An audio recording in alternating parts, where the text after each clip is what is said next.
along. So feel free to comment away on the chat room. Feel free to ask your questions either in the chat room or even on the question and answer section. We'll be happy to relay them to our amazing panelists, and they'll be able to address that. So thank you for making the time to show up today on this 4th Fireside Chat. All right, so these are the amazing ladies that you're going to be hearing from. We had visibility is as important as ability. So in 2018, I came across a quote by Terry Anchebet. Terry Anchebet was a news anchor at Citizen TV Uganda, but she's also an amazing entrepreneur today, and she is a moderator in very many business forums. And she was talking about personal branding on LinkedIn. And she said that in the 21st century, visibility is as important as ability. Now, when I read that, I realized that I was working so hard in different spheres of my life. At work, I was working hard in Girls for Girls, but nobody knew that I existed, apart from, of course, the people that I was working with, all right?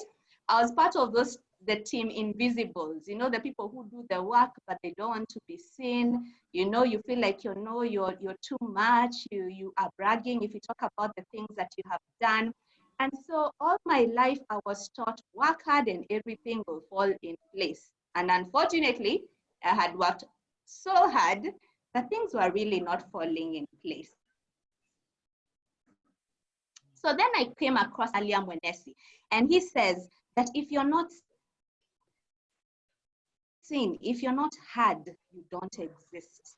Well, I went to action. I took action because that was really an insult to my intelligence, because I used to be those people who think, you know what, I don't need to be seen, I don't need to be heard, my work can speak for itself. And so I started my journey of not being in the background in platforms like LinkedIn, and I started posting some of my work there, right? And so if you have been with us on this Fireside Chats, you will remember on the first Fireside Chat, Primera Mudhoni, who is a personal branding expert, she said, think of yourself as a product. If you're not on the shelf, you're actually not an option for anybody to pick you. Then Jackie Namara, who's also another branding expert, she said, what use are you to the world? If at all, you're the world's best kept secret. And some of us, we are in that space. And if you think about the second and the third Fireside Chats we have had, you'll realize that every woman who's coming into this space, they keep on talking about visibility being a key driver of success. So today we decided we will have a full topic on how to build your visibility. It doesn't matter which personality type you are, you can build your visibility in the most authentic way. So today's session, we are going to unpack what does it really mean to be visible? We're going to debunk some myths. And how do you take practical steps to build visibility in your most authentic self? And today, we are joined by amazing, amazing, amazing panelists in the house. But before I introduce them, I will introduce myself. My name is Dr. Stella Kivila. I'm a pharmacist, and I also am very passionate about people development. So you will find me in health technology spaces. You will find me in Women Run, a company called Performance Point International. And our agenda is to really help company executives build high performance teams. And I'm a team leader and board member at Girls for Girls. And Girls for Girls really wants to empower women to lead in their spheres of influence. We want to inspire women to develop the courage, the vision, and the skills to be able to get out of their comfort zone and show the world what they are made of and cause impact as they are doing. Let me just introduce the amazing ladies in their house. Let me start with the one and only Catherine Namara. Catherine Namara is enthusiastic about sustainable development. Yeah, and right now what she does, she transforms projects into sustainable solutions. to leave no one behind through MTN Uganda as a project manager, business intelligence. Most importantly, she's the CEO of Catherine Namara Enterprises. Her brand is empowering women and girls to become the best version of themselves for profound, equitable, and lasting solutions to global challenges. She lives in Uganda and she has a 10-year working experience in telecommunications. She has a master's degree in project planning and management from Uganda Management Institute, UMI, and a bachelor's degree in electrical engineering from Makerere University. She is interested in lifelong learning and she has attained certificates in sustainable development goals from the SDG Academy and women entrepreneurship from Cornell University. On a personal note, Kathy has the most amazing smile. I was just joking with people at the beginning saying that her smile can heal corona. Yeah. And even if you're having a bad day and you just see Kathy smile, I'm telling you, she has a smile that can heal souls. And most importantly, she also has a very important trait, unwavering commitment.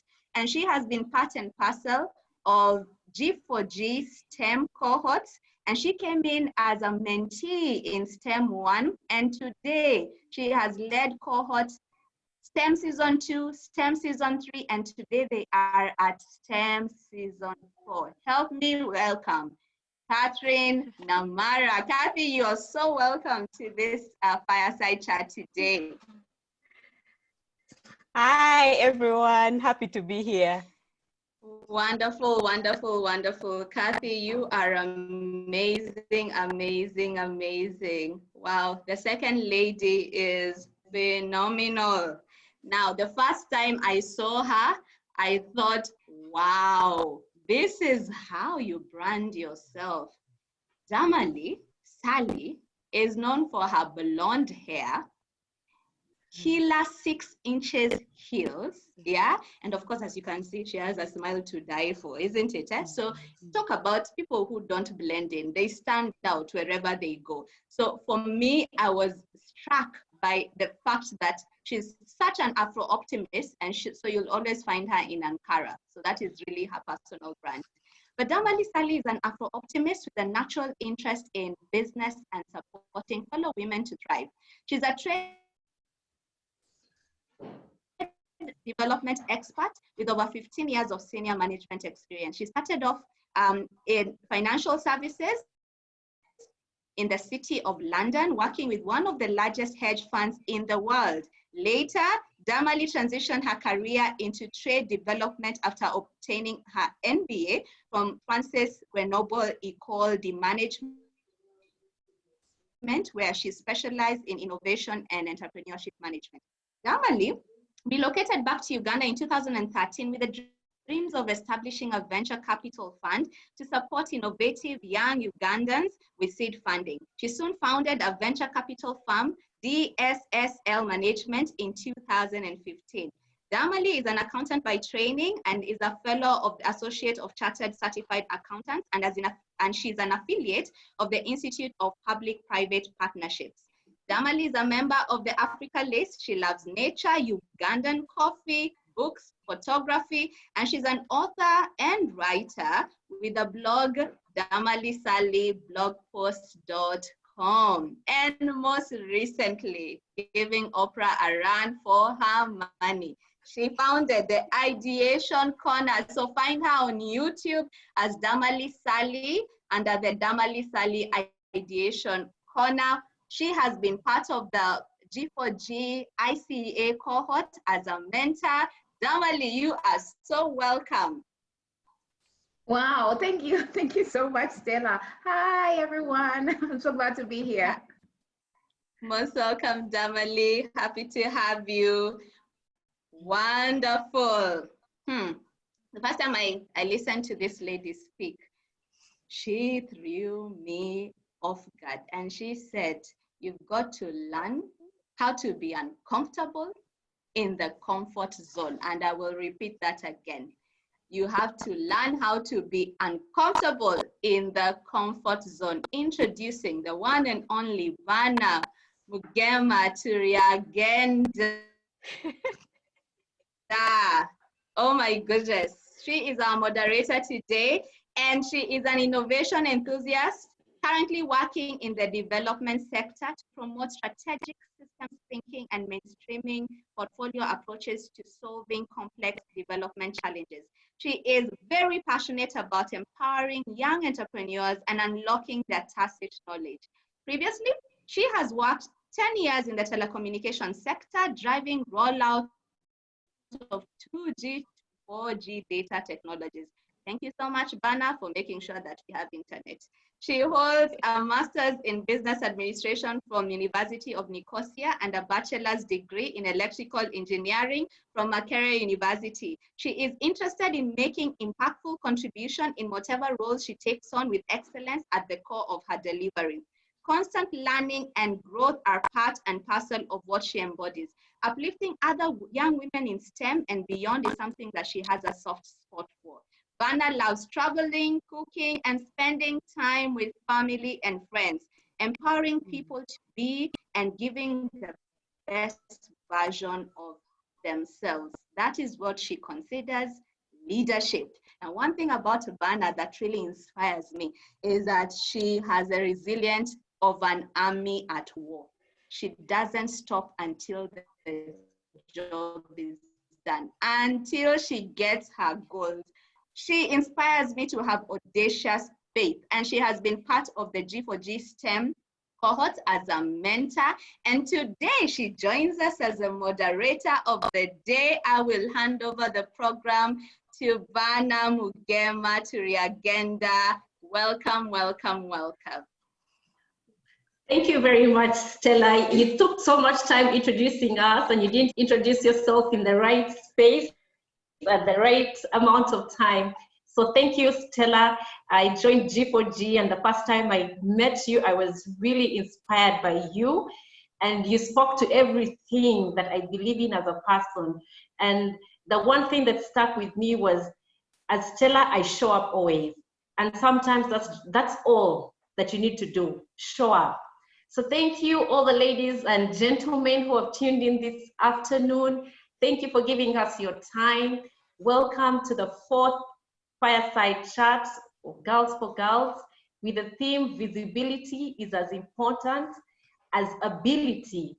I'm sure many of us tuned in have faced this very, very big challenge in our workspaces. We are brought up to believe that intelligence is everything. We are brought up to believe that our papers and our intelligence will speak for us. So just to share a little bit from my own story, I worked 10 years in the telecommunications sector, doing and giving the very best version of myself. But as a person, I was not progressing. I was not moving ahead. And like Stella said, I did apply for those jobs. But in a nutshell, I thought, I mean, I have a master's, I have all these certifications, I have my first-class degree. It is obvious.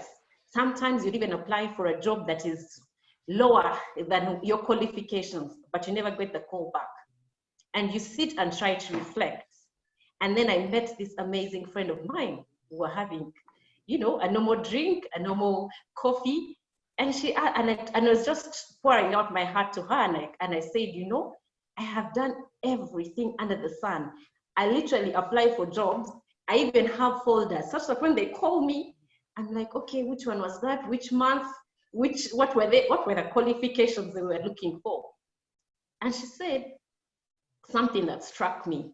What is it that you are doing differently?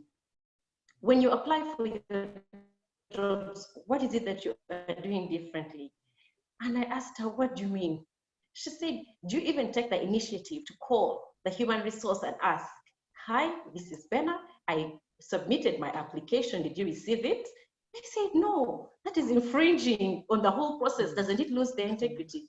And she told me, do you know how many people have applied for the job that you're trying to apply for? And do you know how many people's applications go into junk? It struck me so hard. And I tried to think back at all the applications that I had put in so many years before. I imagined, in fact, in my head, I kept saying all of them have gone to jail.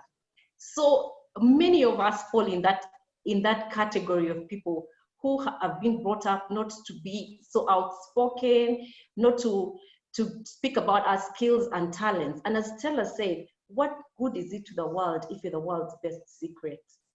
It's very important for us to have what we call the extra soft skills. And the one that we're speaking about today is visibility. So without further ado, to the lovely panelists, Catherine and Damali. These are amazing ladies. I've gotten to know, I've known Catherine for a very long time. We go way back. And Damali is just infectious. I follow her on LinkedIn. She's amazing. So I hope that you'll all be able to drink from the cups of knowledge these young ladies are going to share with us today. And I hope each of you moves away with something, one or two things that you have learned that will help you to change the trajectory of things in your life, whether it's your career, whether it's your business, whatever you're trying to do. I hope that you move out of this session today when you have learned one or two things. Now, we'll start with you, Damali, just to set the tone for today. What is your absolute dream job? And what are you, Damali, doing to get there? Thanks, Bana, and I'm very glad to be here. I thank everyone who's joined the call today to hear us speak at this Fireside Chat. I'm really happy. I'm always very happy speaking to my fellow women. You know, we discussing things that actually matter to us. So for me, my dream job has to have three things. One, it has to be able to make an impact to people's real lives in some way, shape, or form. That makes me get up in the morning every day and work the long hours and, you know, sleep late at night trying to deliver something, knowing that I'm making an impact in someone's life. The second component, it has to be a little bit analytical. It has to be able to use my analytical skills. I'm an accountant, so numbers come easily to me. So I would like a job that combines both impact and analytical skills. The third component of a dream job for me would be a creative process.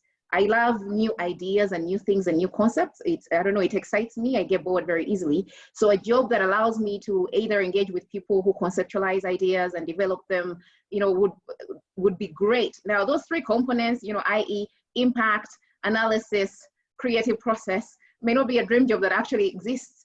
So I have never found one that actually gives me those three things. But in hindsight, when I look back at my career, I think it's only the first job that I did that had, you know, nothing of those three components.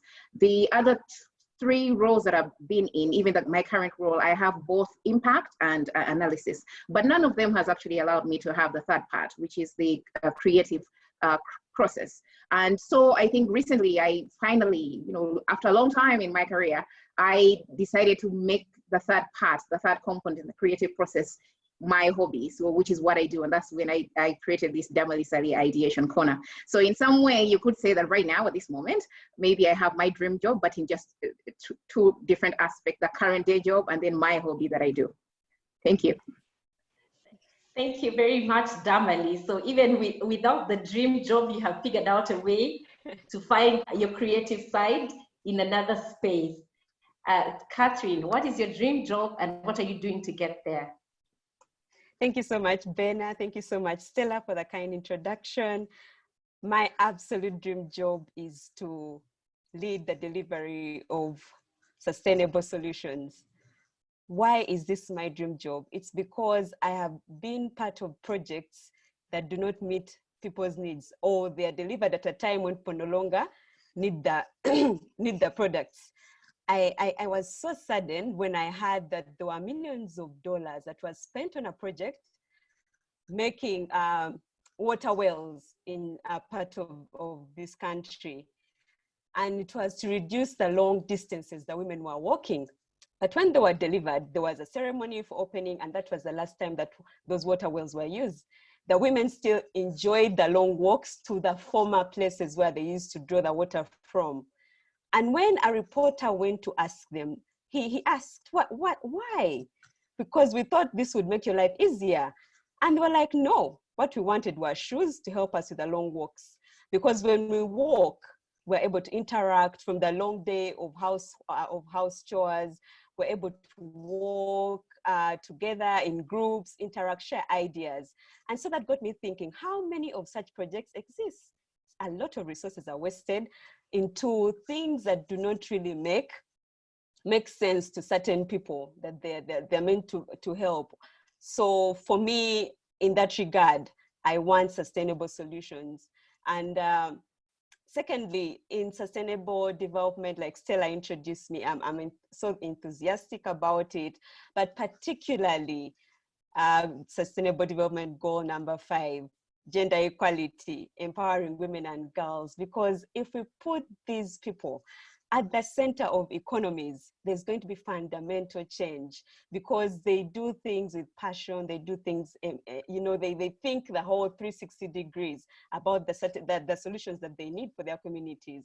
And so that will drive sustainable development. And right now I'm a mentor with Girls for Girls. And if I'm to actually find out the things that women need, then I need to be in groups of women. So I'm so happy to be part of Girls for Girls.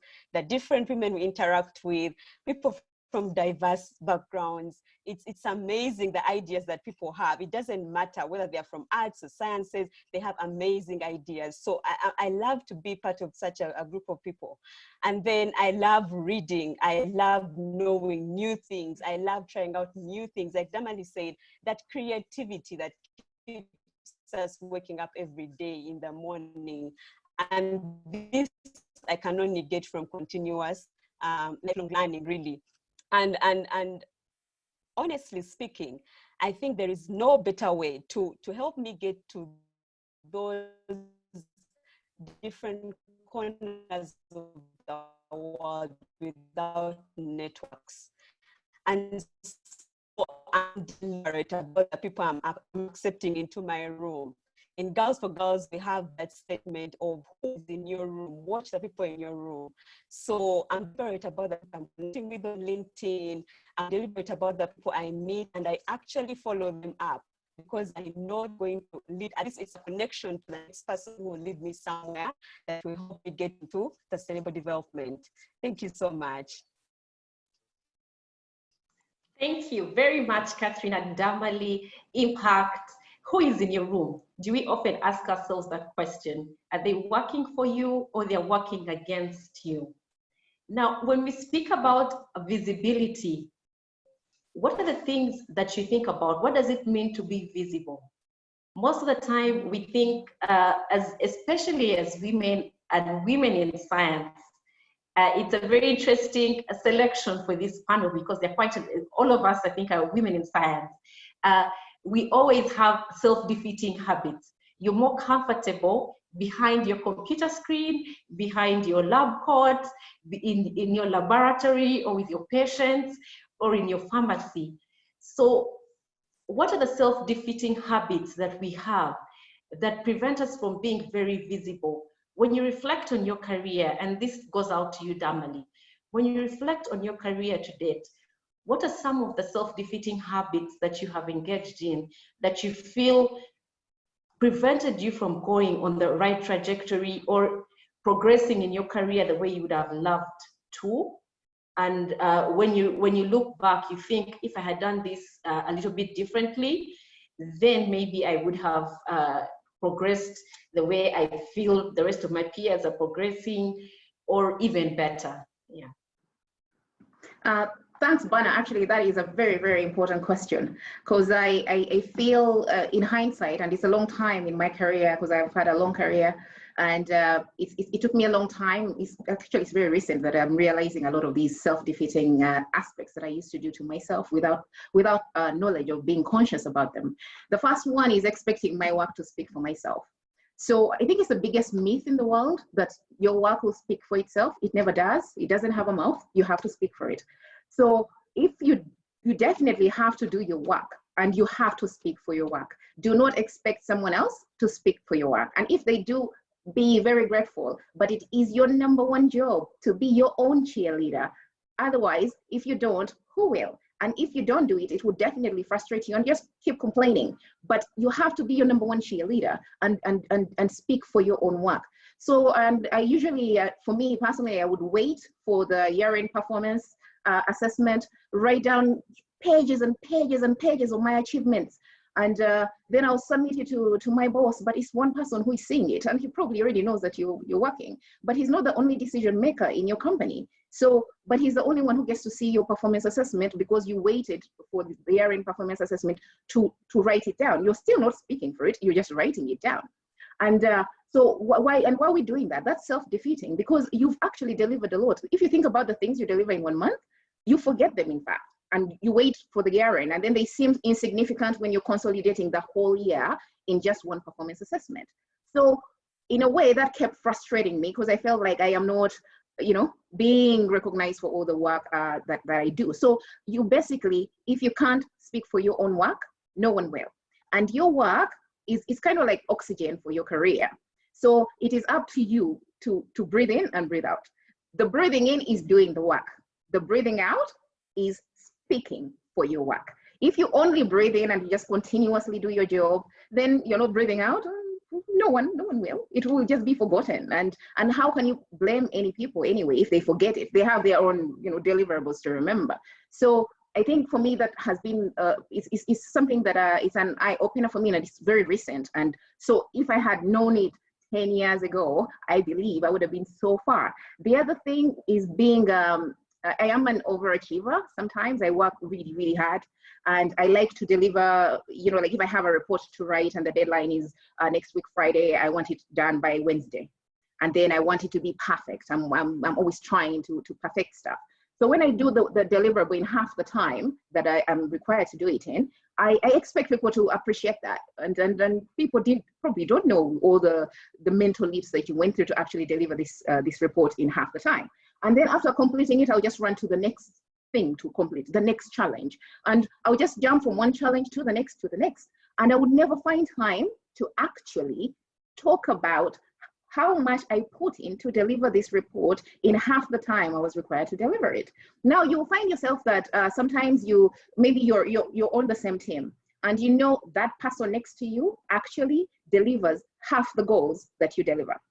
But somehow everybody knows what that person is doing, and everyone somehow by perception thinks that person is doing more than you. And you're sitting there frustrated and pissed. Of course, you know the facts. You know you're delivering twice as much. But probably what the person is doing is spending the other half of their time talking about what they're doing, while you are spending all your time delivering one major challenge to the next.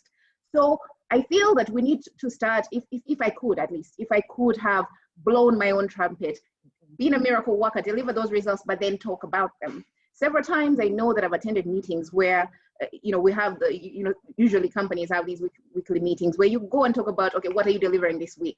And I would go there and I'll be like, yes, I am doing the strategic plan, and I think I'll deliver it before the deadline. That's it. Another colleague of mine may sit there and say, yes, I'm actually writing the strategic plan. I have consulted widely. In fact, I talked to this guy in this other department. I've got the data. In fact, I've downloaded another report from the UN because I'm considering that the data in there is much more accurate than last year's. I've included another section. In fact, boss, I'm going to share with you before the deadline so that you have time to review it. Your boss, who will he think is doing more work? We are doing the same thing, but I've communicated it in such a bad way. All I've said is, yeah, I'll get you the report before the deadline. My colleague has elaborated on every step they are taking to input into that report. When your boss goes away, they will give you more work thinking, oh yeah, you're just doing one report. But they won't give your colleague more work because they're like, no, they're doing the report, they're consulting someone, they're getting more data, they're improving it. You're doing the same things, but you didn't communicate them well. So so if you're those people who delivers work earlier, spend the other half of your time talking about it. Do not just jump from one challenge to the next. Talk about it.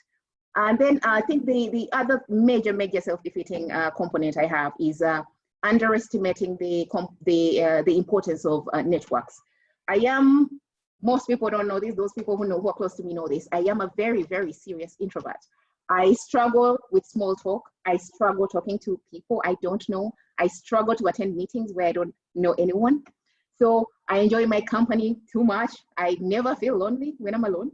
So in my career, I have avoided having meetings. I find them pointless. Even now, I mostly find meetings pointless. But let of late, I have learned how important meetings are. The meeting is not there to deliver anything. It's just there to actually network, to actually brag about what anyone else is doing. Have you noticed how you go into meetings and there's always that someone who talks about something totally irrelevant to the meeting, but they say it. And you're like, what has that got to do with this meeting? I mean, really?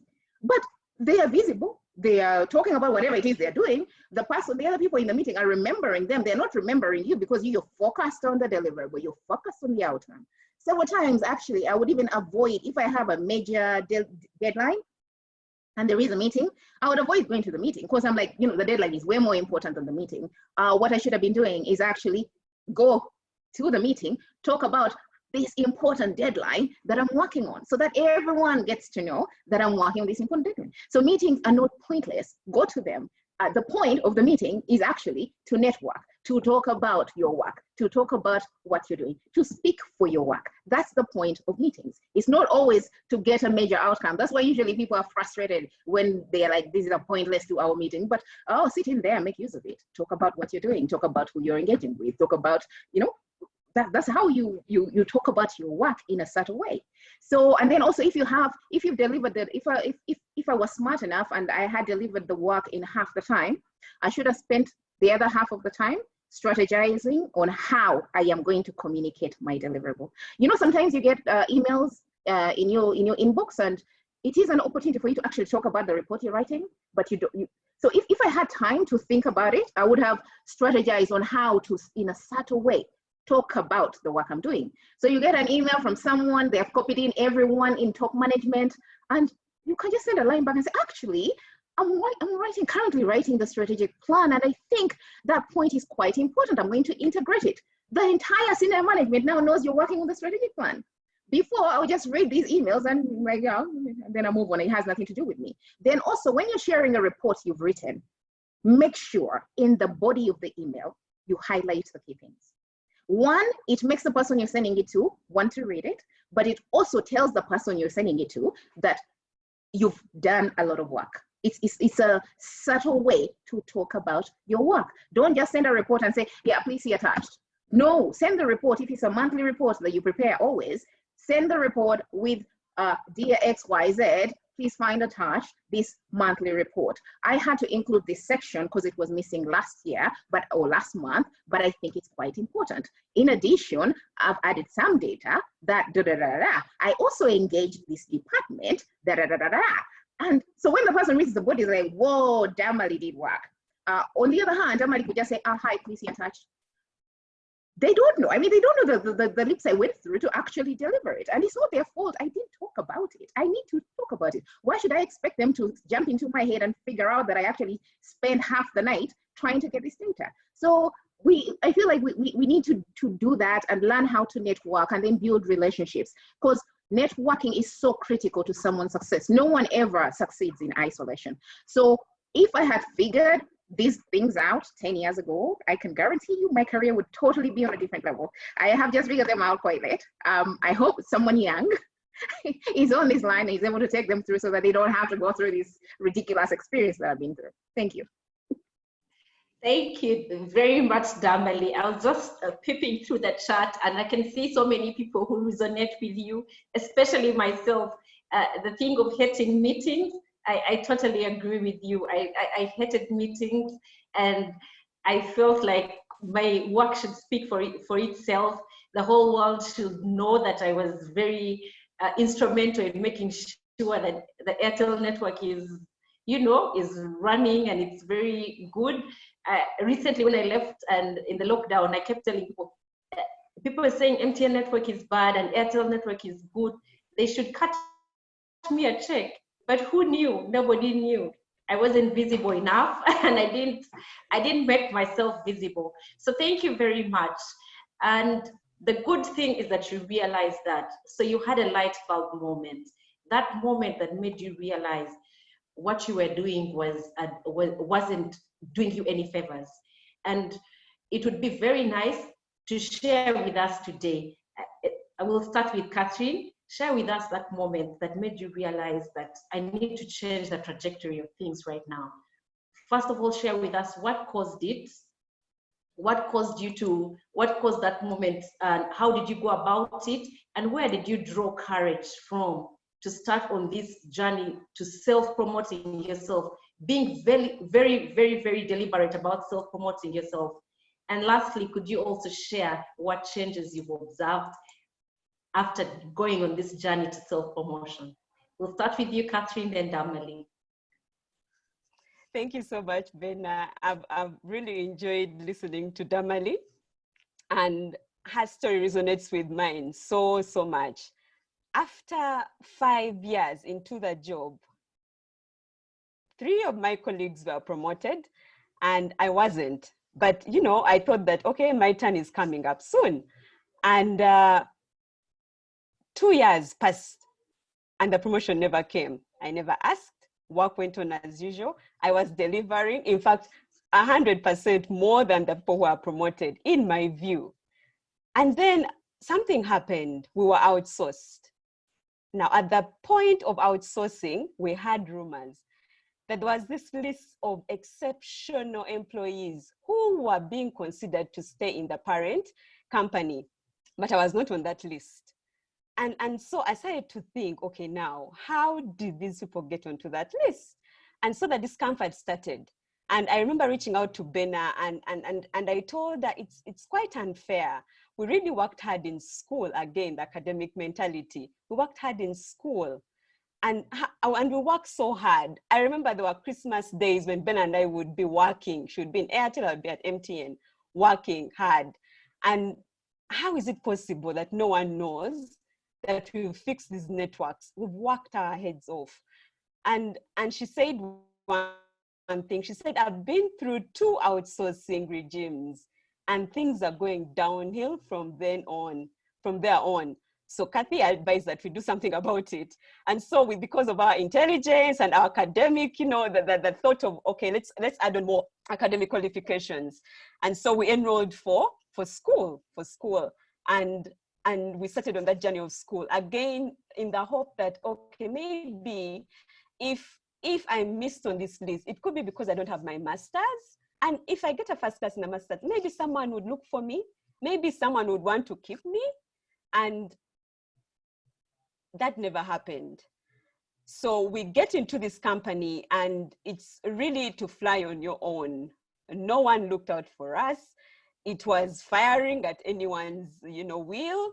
And it was so disheartening to find that the people who were not excelling as well as I did in school were moving much faster. And on one of those days, I met a colleague and he was like, I've been all over the world. I'm managing all sorts of projects.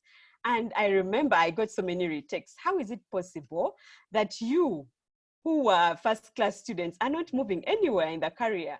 What is it? As in, I don't understand it. In fact, I don't even want anyone to read so hard because it seems like the world does not reward intelligence in school. And you know, it started making me, I started to look at the issues as they were. There was something really wrong with me. There was something really wrong with my friends who were also stuck. And we wallowed in that self-defeat. We wallowed, and complaining really never takes us anywhere. We just keep on repeating the same mistakes. And so you complain and there's no solution about it, but it's a pity party every time. You want someone to look at you and feel sorry for you, but there's no solution. And so for me, I think the tipping point really was the day I walked into Girls for Girls. I remember I contemplated when I got that message on the Old Girls platform, and it was Harriet Musoke. And she said, you know, we are changing lives. Come join us. Come join us. And I inboxed her and she sent me the details. So I emailed them. I emailed Alan and Stella and Diana, and I asked them, how can we do this? How do we go about this? And it was really because a friend had told me, Kathy, you like encouraging people. Why don't you try something else? As we wait for things to move, let's do something out of our zones. Let's try to step out of our zones. And Bena is such a support system. She was like, you go and see, but you know, call us in case people are strange in this Kampala. They could open up a club that's for kidnapping or, you know, or crazy stuff going in this world. So yeah, So I kept her in the loop, and she said, let us know what happens after that meeting. So I let her know, I let Kara Mugume know, I let Primera know. And I walk into this meeting of powerful women, and Stella welcomes me with her big, wide smile. And the first statement she mentioned was, everyone here, did you know that visibility is as important as ability? And I was like, I've never had anything like that. What is she talking about exactly? And then she went on and on. You have to make sure that in order to move forward, you learn and learn and relearn. I'm like, the people I'm with today. Huh? And so I was already, my cup was starting to flow over. And I remember at the end of that session, we were put into groups, the HR, the people in law, the people in STEM, and I met a wonderful lady, Anna Makula, and she's like, Kathy, what do you do? Where are you from? And I said, I'm tired. I'm tired of my job. She's like, don't worry. Those things, it's just temporary. We're going to find a solution for you. Just make sure that when we start mentoring girls, do not give up along the way. Let's change someone's life. Let's make sure we help other girls get ahead of the curve faster than we did. And so for me, it was such deep food for thought. Let's get others ahead of the curve faster than we did. And I thought, I remember wondering, why aren't there women who thought about this for me, for Bena, for Carol, for Primera? Why aren't there women like those? And it started this chain reaction of goodness. And I remember Alan later reached out to me and said, Anne is willing to start the STEM code. Are you willing? And I told Alan, but I think I'm in more need. I'm more need of being mentored because I've been stuck for 10 years. Then she said, oh my God, what's your name again? I said, Catherine Namara. She said, when you put your name in Google, what do you see? I'm like, I don't know. I even fear to check. And Alan said, that is the problem over there. You could be the world's greatest telecommunications engineer, but no one knows about it. Not even your boss knows about it. And that is what has kept you back. And I was in shock.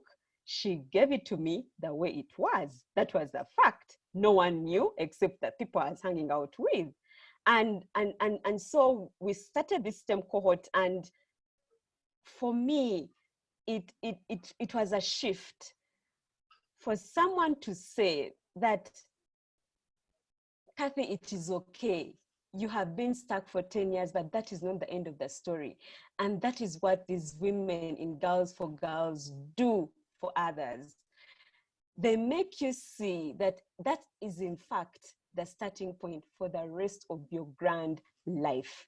That you've been set on a stage and now the curtains are drawing open. The world is finally going to see you for the gift that you are, for everything that you are about. The world is going to see you. And the guest speakers that we had, the stories that they told, I could not understand where I had been all my life. And when we're starting the STEM cohort, and asked me, do you have anyone on board? I said, yes. Oh, yes, I have these women. I did not ask my friends. I told them, by the way, show up on Saturday, come. So Benna was like, okay, let me bring along Rita, her sister. And Carol was like, Saturdays are a bit crazy, but let me come.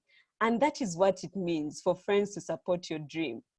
And they came along, were all suspicious, were wondering, okay, and then they're telling us to build trust, to open up.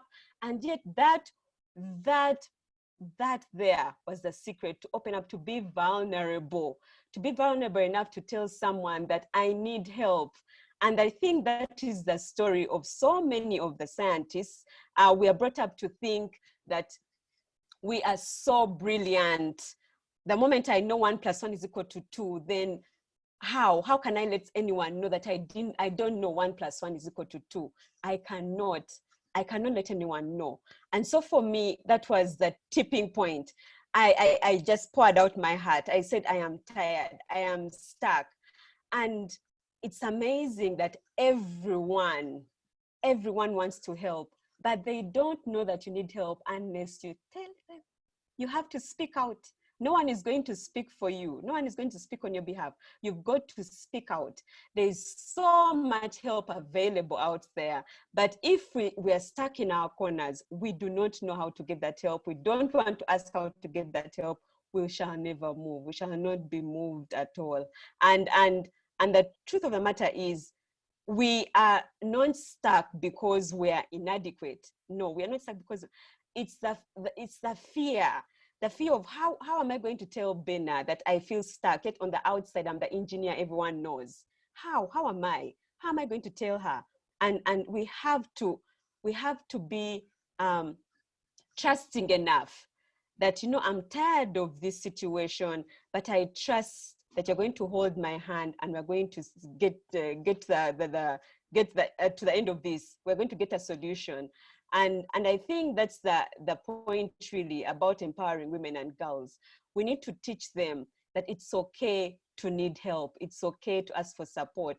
And I'm happy that there are so many of us on this call, because as Damali said, you will send that excellent report, but you will not say anything about it. So how will the boss really know your competence? Perhaps I should have been on that list of the people they wanted to keep, but they were not sure. I was delivering on the projects, but I never talked about them. When people were promoted, I didn't say anything. I seemed to be comfortable with being left behind. And we have to get uncomfortable. Bena always says that. We have to get comfortable with being uncomfortable. It's not a safe zone to be. We have to step out. Because when we step out, we're automatically giving the next girl liberation. She will know that actually being stuck for 10 years is not the end of my story. I can be liberated. I hope I've answered that question.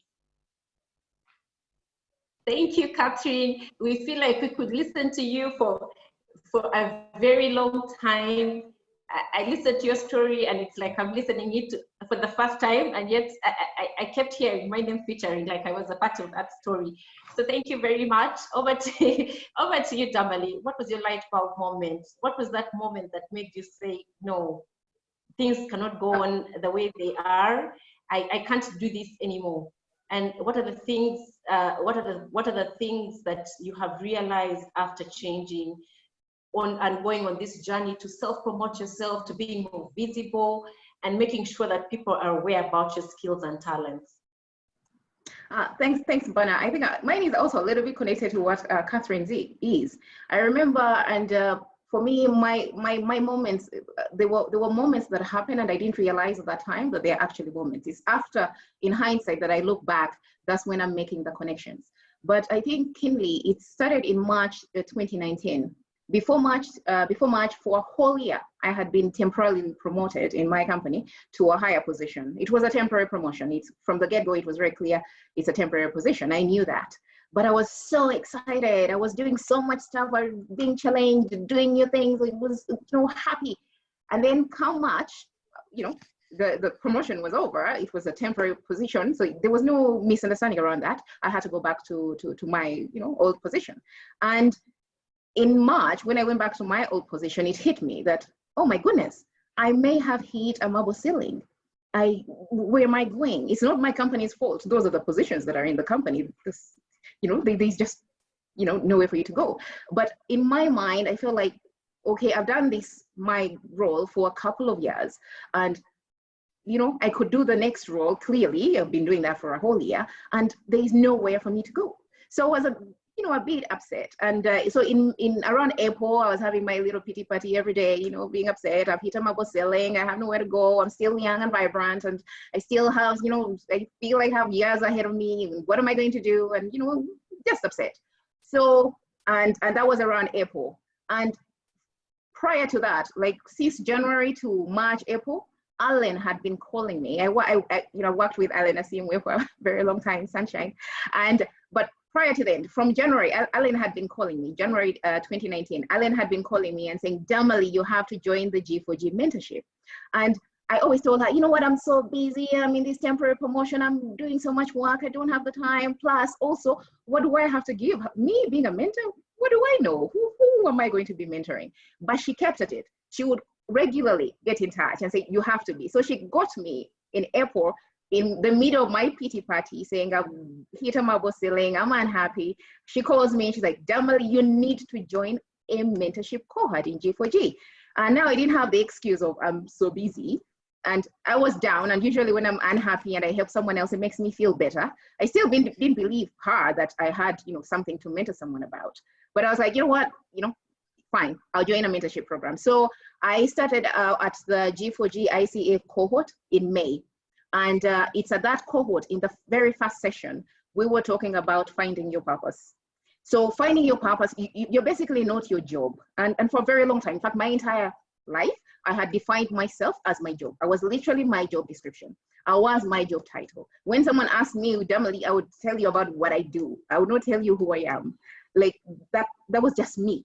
So when that first session happened, it hit me that actually I didn't know what my purpose was. And the key thing was that they would tell you that if you had all the money in the world, all the time in the world, what is that one thing that you would do?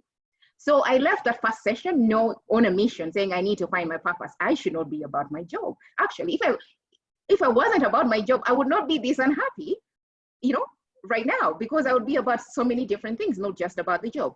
So I reflected and I said, you know what, I think I like writing. It's something I like to do. So I was like, okay, I think that's something I would like to do if I had all the money and all the time in the world.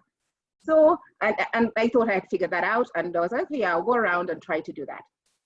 But then I didn't do anything about it. I just knew what I would do, but I didn't do much about it. Then, and I continued to go for the once a month, we'll go for the ICA mentorship cohort, and we went through the sessions, and it was very enlightening for me. Actually, I felt I was benefiting more than the mentors. Every lesson was a lesson for me. I was learning so much in those sessions. So my second light bulb moment then happened in September. One time I was sitting at a restaurant having lunch, and a friend of mine called me. He was stuck. He was organizing this huge conference.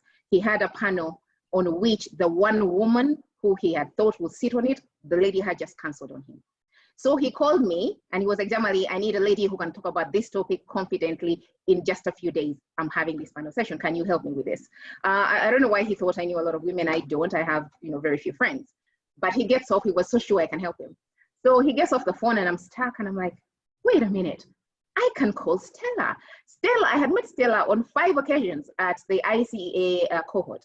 She was this confident person. She would enter a room with all this positive energy, talk to everyone, be happy, be positive, just, motivate everyone in the room. So I was like, Stella will know someone that she can recommend because she knows everyone. So I make my call to Stella, and true to form, I call her, I ask her. She's like, yeah, sure, I have the lady just for that topic. I'll give you her number. It was done. Then before she went off the phone, she was like, Damali, by the way, I see you sitting on panels at the World Economic Forum, at the UN, at the African Union. I'm listening to her thinking, I don't know what she's talking about because I do not do public speaking.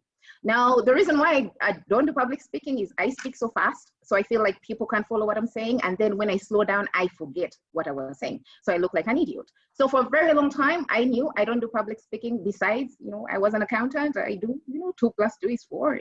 There's nothing to debate. So, talking wasn't my thing. But here was Stella telling me she sees me on not local panels, international panels. I hadn't even asked her. I had asked about another lady to speak on a panel. But there she was saying that. So before she goes off, I'm like, okay, but by the way, I've been thinking that I would like to start writing. Then she asked, so what is stopping you? Why are you not writing? I'm like, I would like to be published, the usual, coming up with excuses for not doing what you want to do. So I was like, I would like to be published in the New Vision and the Daily Monitor, but I don't know if they will. So she tells me, Damali, you have a LinkedIn account. Why don't you self-publish? You write your article, publish yourself. Why do you have to wait someone to publish you? The world is your oyster. Use your LinkedIn account. Open a blog. Why are you, stopping this? And she said it so easily. And then she said, okay, goodbye, see ya. That was it. So I stayed there reflecting on what Stella had just told me. I knew I had this doubt that I can't speak in public. But I was like, Stella is a doctor. Stella is a communicator. Stella has engaged with me. If she thinks I can do it, I think she's wrong, but I'll give this one a try. I have a chance. So I call back my friend and I tell him, okay, I've got the lady for you to speak on that topic. Here's a number. She's going to attend. And then I told him, by the way, do you have another panel I could sit on since you're organizing this whole thing? Do you know what he told me? He said, Damali, I had no idea you actually wanted to sit on panels. And he was right, because even I didn't have an idea until I spoke to Stella. Then he said, if I had known, I would have put you on a panel, but it's okay. I'm in charge. I just can't guarantee you that the topic you will get will be a topic you know about. So I tell him, don't worry about it. The world is my oyster. Tell me any topic, I'll Google it. So he actually puts me on a panel.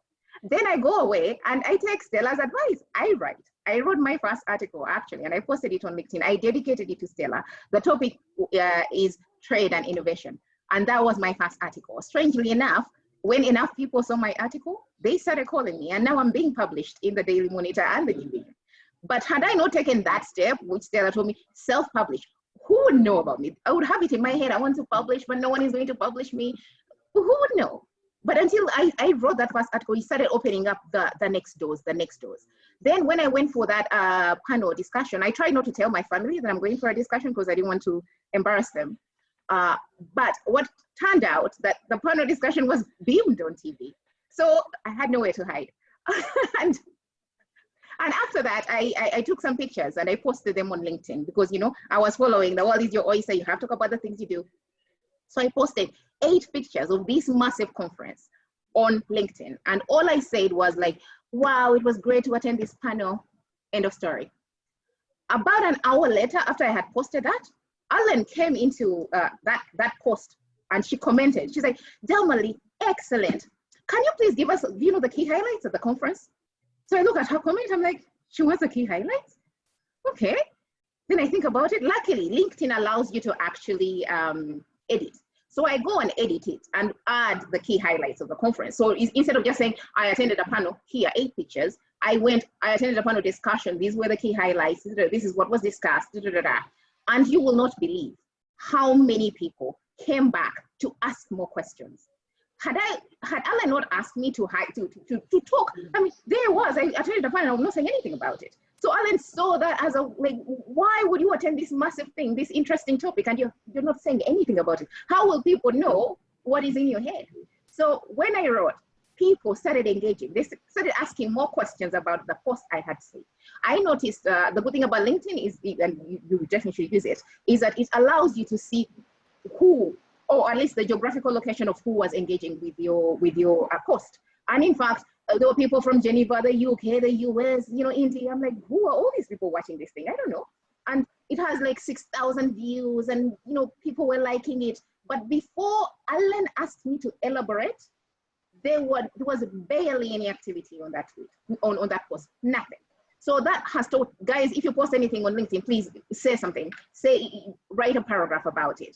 So that's then helped me. Actually, in fact, after that panel discussion, there was a guy organizing the UK Africa conference on trade and investment. He invited me to go to the UK to actually present on trade. Imagine myself. And I was like, what is he on about? But anyway, like, yeah, I saw your discussion. It was interesting. I need you to come. So I'm like, okay, sure, I will come. Unfortunately, the date was, you know, after COVID has happened and it interrupted me. But I've been invited to so many international webinars. These international people don't know me, but they see me on LinkedIn. So the world is indeed your oyster. Don't limit yourself to just your company knowing about you. There's a whole world out there that could know about you. And you could be talking about anything. That's the beauty about the, you know, say LinkedIn, all these platforms that we have. You can talk about whatever topic you want to talk about. You're not limited to your job description. It's up to you, it's open. So I think also the key thing I would say is also, we should never ever turn down an opportunity. If you get an opportunity to speak to an event, absolutely never turn it down. It doesn't matter what topic, just Google it. Google the topic and go. We have the world's encyclopedia in the palm of our hands. This is something our mothers never had. Here we are, we have the entire encyclopedia of the world in the palm of our hands. We have no excuse to say, I've been invited, but I don't know that topic. Just Google it, become an expert in a day, and go and talk about it. Specifically about this point, I remember in February, Alan again was invited by Abbey Trust to speak at a massive, about some macroeconomics topic in agriculture. Alan was at that point in Nairobi. She could not come to Uganda to be on this panel. So she did not just turn it down. She told them, I can't come, but I recommend Damali to come in my position. And I just saw an email from her saying, yeah, I highly recommend Damali, da, da, da, da. So then the person she had sent an email to, copied me, got in touch with me, and they called me. They're like, hi, Damali, you've been highly recommended by Alan to attend this panel discussion in her place. You've come very highly recommended. Oh my goodness, I wanted the table to swallow me because I'm like, these guys don't know. Alan's profile is way up there. I don't know what she's told you about me, but you seem very sure about her recommendation. And then it was about a topic that I'm like so not confident about. But I was like, you know what? Alan has put her reputation on the line by recommending me. So I am going to go Google my way into this topic, and I'm going to show up, I'm going to turn up, I'm going to, represent. So please, if you're a lady and you're called at a conference, at an event, and you cannot turn up, it's understandable, you can't turn up. Do not just turn it down. Be like Alan, recommend someone else to turn up so that we still, because, now like my friend who called me, who was organizing a conference, he didn't know any other women. Some of the women had turned it down late. He didn't know any other. He could have just said, you know what, I'll just have an all-male panel. And then people will bash him online that he had an all-male panel, not knowing actually he tried, but the lady didn't turn up. So if you have an opportunity, if you can't turn up, arrange for someone else to actually take your place. Be like Alan and recommend someone else. Then for me, then my major sad moment happened to me in March 2020. So this was at the beginning of March, and I was sitting, I have a friend, Sandra Chirenga, she's actually on the line right now. She's going to be very embarrassed. But I work with her, but she's my friend. She's not a colleague, she's a friend. So she's a great host, and I am always chilling at her place. So one weekend, I was at her place, enjoying my wine. She does fantastic potato salad. And I told her that, you know what, Sandra, I've been thinking about doing an online show.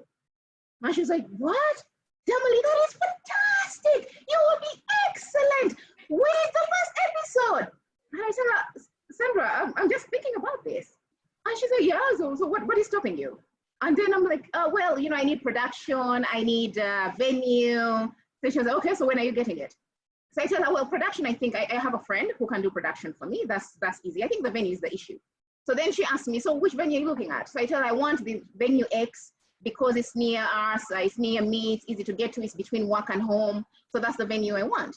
Then she's like, okay, so how are you going to get it? So I'm like, well, I think I'll go there and speak to the manager and ask if they can do me a favor. And, I shoot at their venue.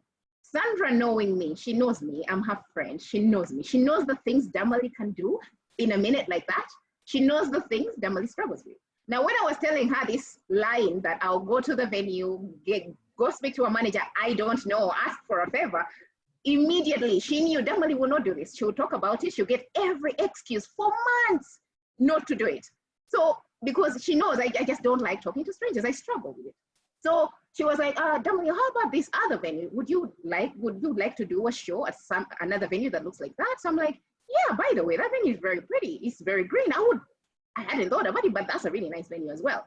So she said, okay, the manager of that venue is my friend. I'm going to call her right now. So I'm like, right now? She said, yeah, I'm going to call her. You tell her about your idea.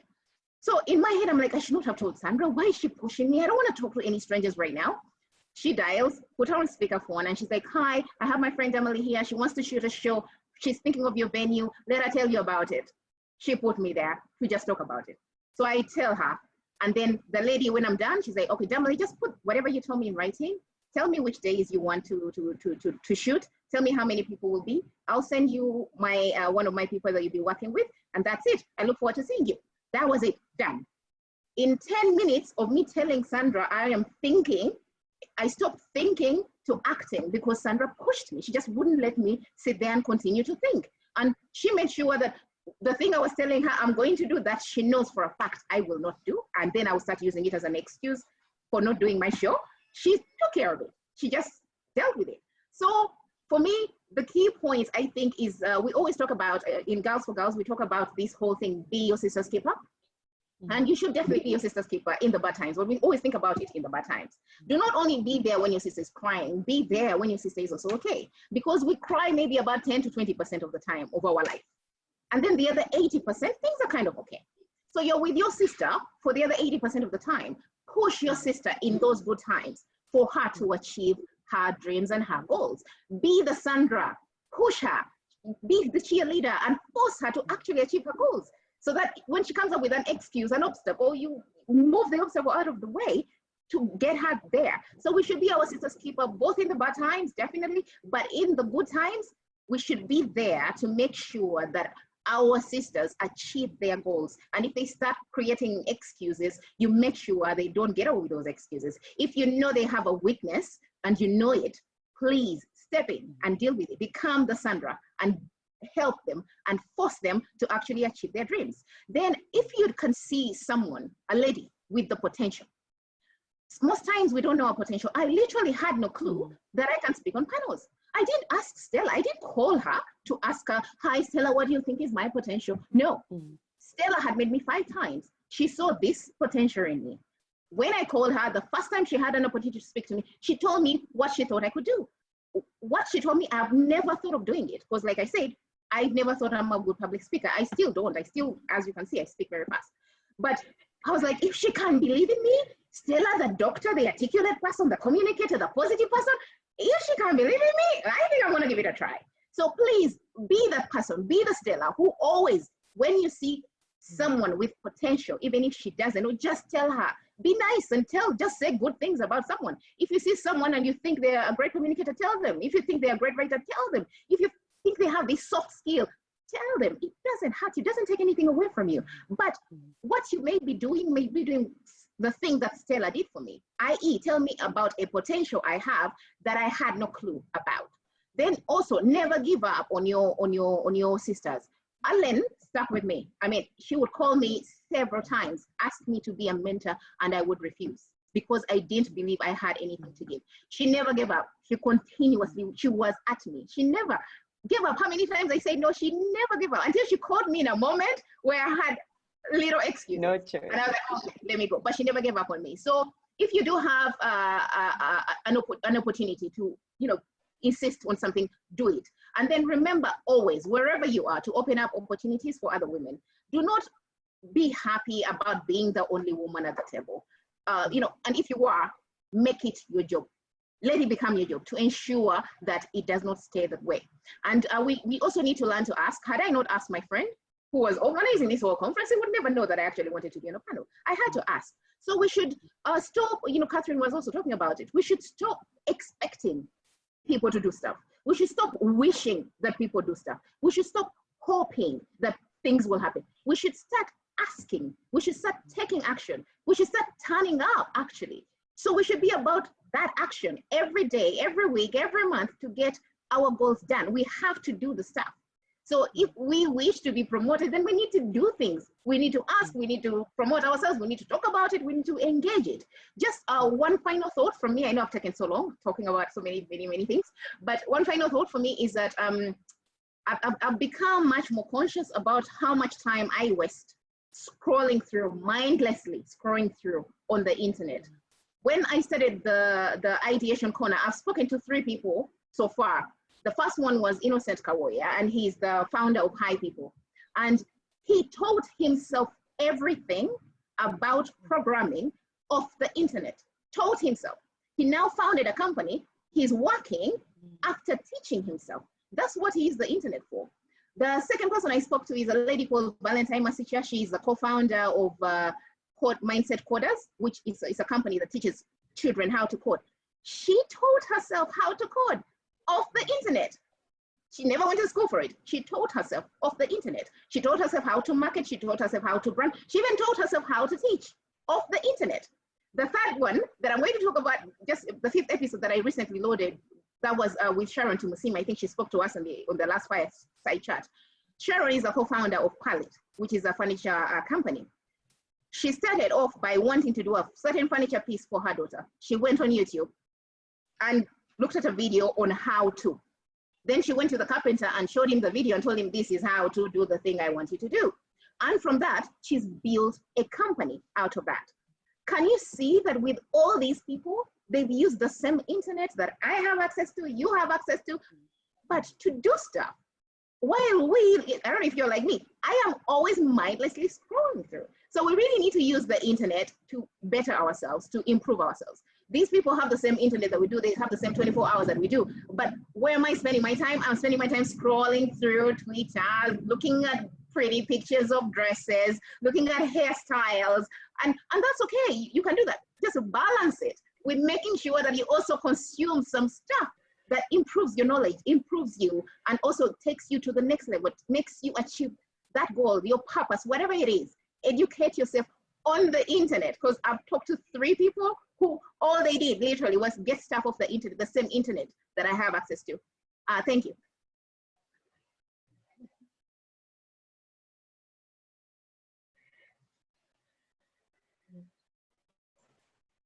Thank you so much, ladies, Catherine, Damali. We should have a t-shirt, you know, be the Sandra in your friend's life, like a logo written on be the Sandra for your friend. Over to you, Stella. How is the temperature in the chat room? Stella? Oh my goodness, in this Kampala, we are in Kampala right now, but it's raining hailstorms, yet the temperatures are rising in the chat room. Bana, I cannot even begin to say, wow, the ladies, everyone in the chat room is just really commending Kathy and Damali for sharing their stories so passionately. In fact, they think, where did they learn this art of communication?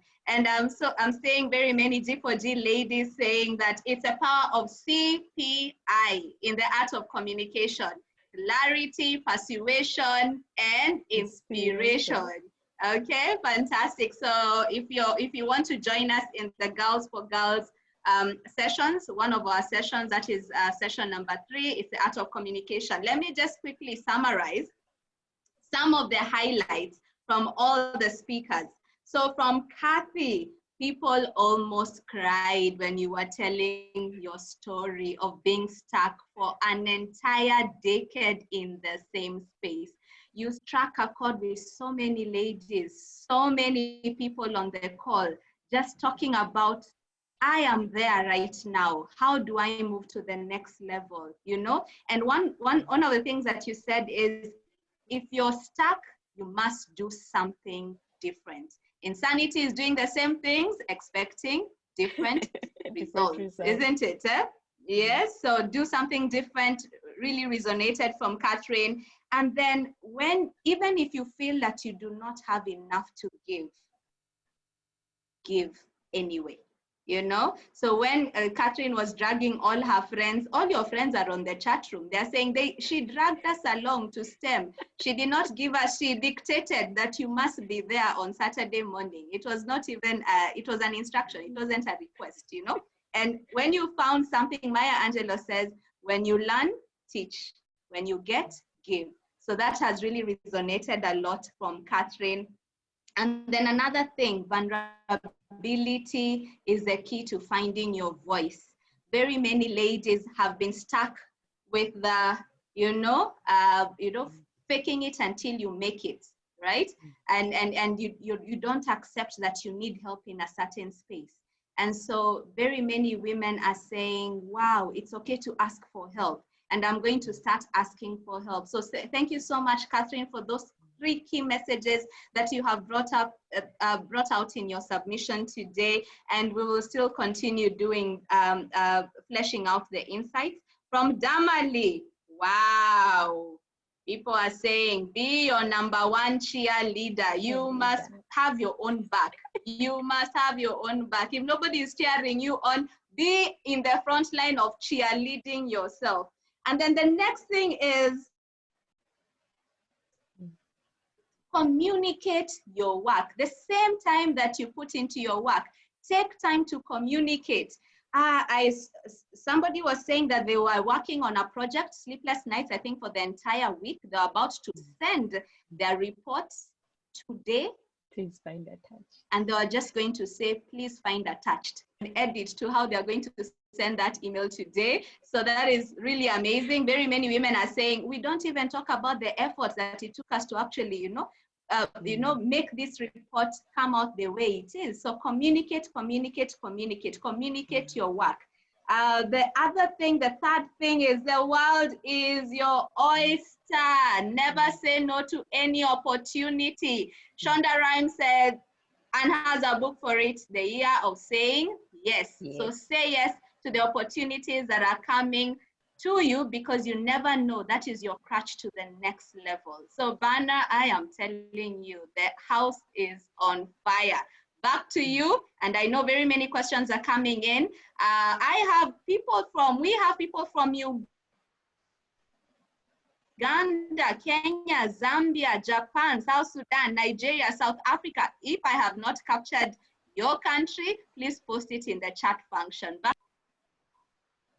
Amazing. Thank you, Stella. The world is indeed our oyster with so many people tuned in from different countries. Thank you, Catherine. Thank you, Stella, for what, and thank you, Damali, for what you have been able to share. And as you spoke and shared your stories, I remember that this very same friend of mine, we had always been meeting and would have our coffee and would talk about everything else besides what were the pertinent issues at that point in time. So when Kathy said, be vulnerable, be able to speak. So if I had never said that I feel stuck, she'd have never told me, what is it that you are doing differently? And how are you selling yourself? In fact, she went a step further and said, send me your CV. I need to understand how you're presenting yourself when you look and request for that job. And from that moment on, in fact, when she sent me hers back or sent back the CV that I had given her, I felt like I was not the same person. Because from in the first 2 minutes of reading my CV that she had edited, I felt like she was completely speaking about a different person. And she said, these are actually your skills and talents. These are the things that you should be telling people, not telling them that, okay, I studied here, I have this qualification. You should be able to tell people that you've led teams, you're result-oriented, you're able to learn, you're able to grow. These are things that you should be able to market. You should be able to market yourself with. And so that was my light bulb moment. And from then on, the trajectory of my career changed. I kept getting more callbacks for the roles. It reached a point where even the places that I wanted to go to for the 10 years, I eventually went to, because of taking an extra initiative of being visible, of changing my CV to look completely different from what it looked like before. But I know there is a young person today on this forum who wants to listen to what they can do differently. They might be shy, they might be thinking, where do I start right now at this point of start? So Catherine, share with us just 5, I know there are very many, 5 gold nuggets you think a young professional, a young lady out there, a young gentleman out there can use or can do in order to self-promote themselves and make sure that they're very visible in the work that they do, such that they don't find themselves in the positions that many of us have found ourselves. Thank you so much, Bena. Thank you so much. Jim Rohn says that you cannot hire anyone to do your push-ups for you. And for me, that equates to taking 100% responsibility of your life. You do not blame the government, do not blame the education system, do not blame the economy.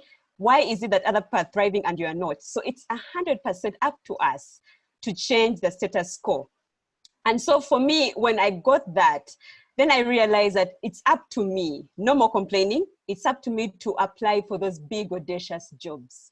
It's up to me to listen out for my weaknesses and work on them. It's up to me to take the advice that I'm hearing from these ladies in G4G. It's up to me to do whatever it takes to give me that extra push into the destiny that I'm supposed to be in. And so when a friend of mine shared a job application, and I looked at the things and I told her, but you know what? Out of the 15, I only have 2. And she said, what are you talking about? Those are the basics. Engineering and project management, those are the basics.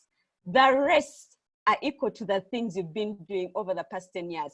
And I told her, no, that would be lying. She said, no, it's not lying. It's what you've been doing.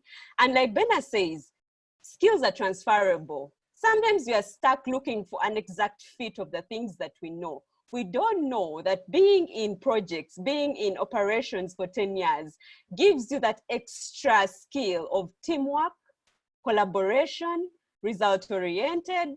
You know how to do the assessments, the monitoring and evaluation, but it's because you're stuck in the engineering per se. You cannot even see that you qualify for these jobs. And so it was 100% up to me to make that step, to take that step. And I applied. And she said, I do not trust, because you've been so worried and scared about this role, I do not trust that you will actually let me know when you submit it, or if you'll submit it anyway. So blind copy me in the application. And something Bena said earlier, sometimes our emails go to junk, and it's 100% up to us to check if the emails have arrived at their right destination.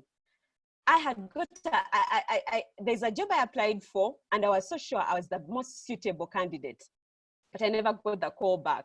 So after Bena told me this, I called back, and they said, oh, actually, yeah, you are the best fit.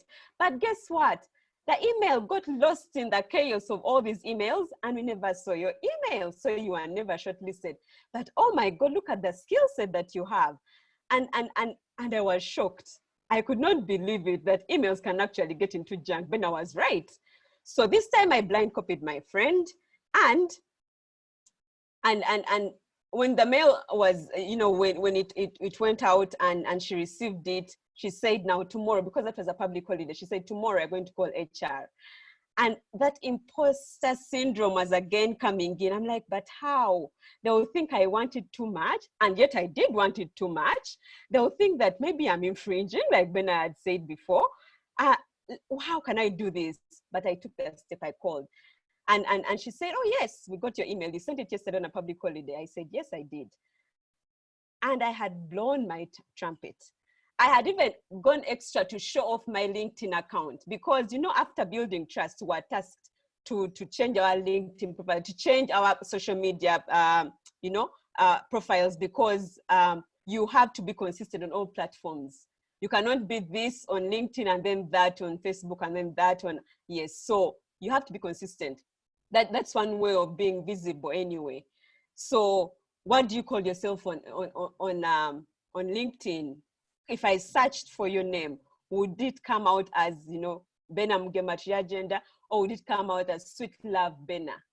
And now, if I want to give you that UN job, I'm thinking, how serious is this Sweet Love Bena? So yes, so that one of the things that I think gave me an edge was that LinkedIn profile. And I really spoke out in that application. It was so different from the applications that we had done before. I showcased my skills. I do not have Prince 2. I do not know big data. I do not know AI, but this is what I know. This is what I'm going to deliver, and this is how much I'm going to learn in this short period of time. So please take 100% responsibility of yourself. No one else is going to do. No one else is going to do it for you. And then secondly, I get into this role, and remember, I'm coming from a place of working behind the screen, and now I have to be in meetings with senior management.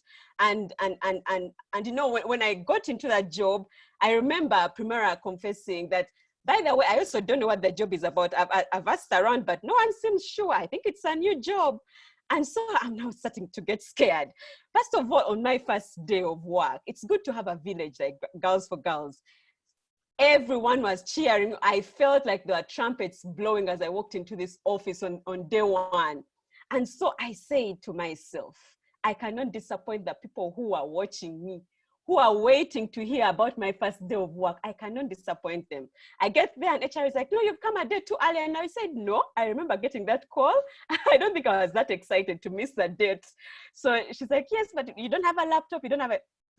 I remember that I'm coming into a space where nobody knows me. It's 100% up to me to show them that I have arrived. So I don't have a PC. I walk onto the floor and I ask, where is the kitchen? I go to the kitchen. I introduce myself to the kitchen lady and the gentleman who run our kitchen and who do that. And I say, I'm Catherine Amara. I'm new here. Do you have any idea where I'm supposed to sit? And she's like, yes, I think you're the girl they have been talking about. You're sitting in the other corner. So I said, oh, thank you so much. So I asked for their name. I got to know their names. And so it was now up to me to introduce myself to everyone else. My boss wasn't in yet. So I walked to everyone's desk on that floor and I greeted everyone with my name, with a firm handshake, looking straight into their eyes, because that was what we had been taught in Girls for Girls. How are you going to be visible if you're constantly looking out, shaking all over the place? And you have to be comfortable in yourself. And so that is a part of 100% responsibility of your life. No one was going to do it for me. These girls were cheering me on, but you have to show up by yourself. Primera was on holiday. She was the only person I would have known on that floor. She was on holiday and she's so clever. She knew I would get so scared. So she did not tell me until I arrived at 8 a.m. She was like, oh, by the way, Kathy, I flew out last night. See you in 3 weeks. And I'm like, how am I going to survive? I don't know anybody here. Nobody knows. No one has ever heard of me. And so I introduced myself to everyone. And I asked for, you know, how is it done? How is my job done?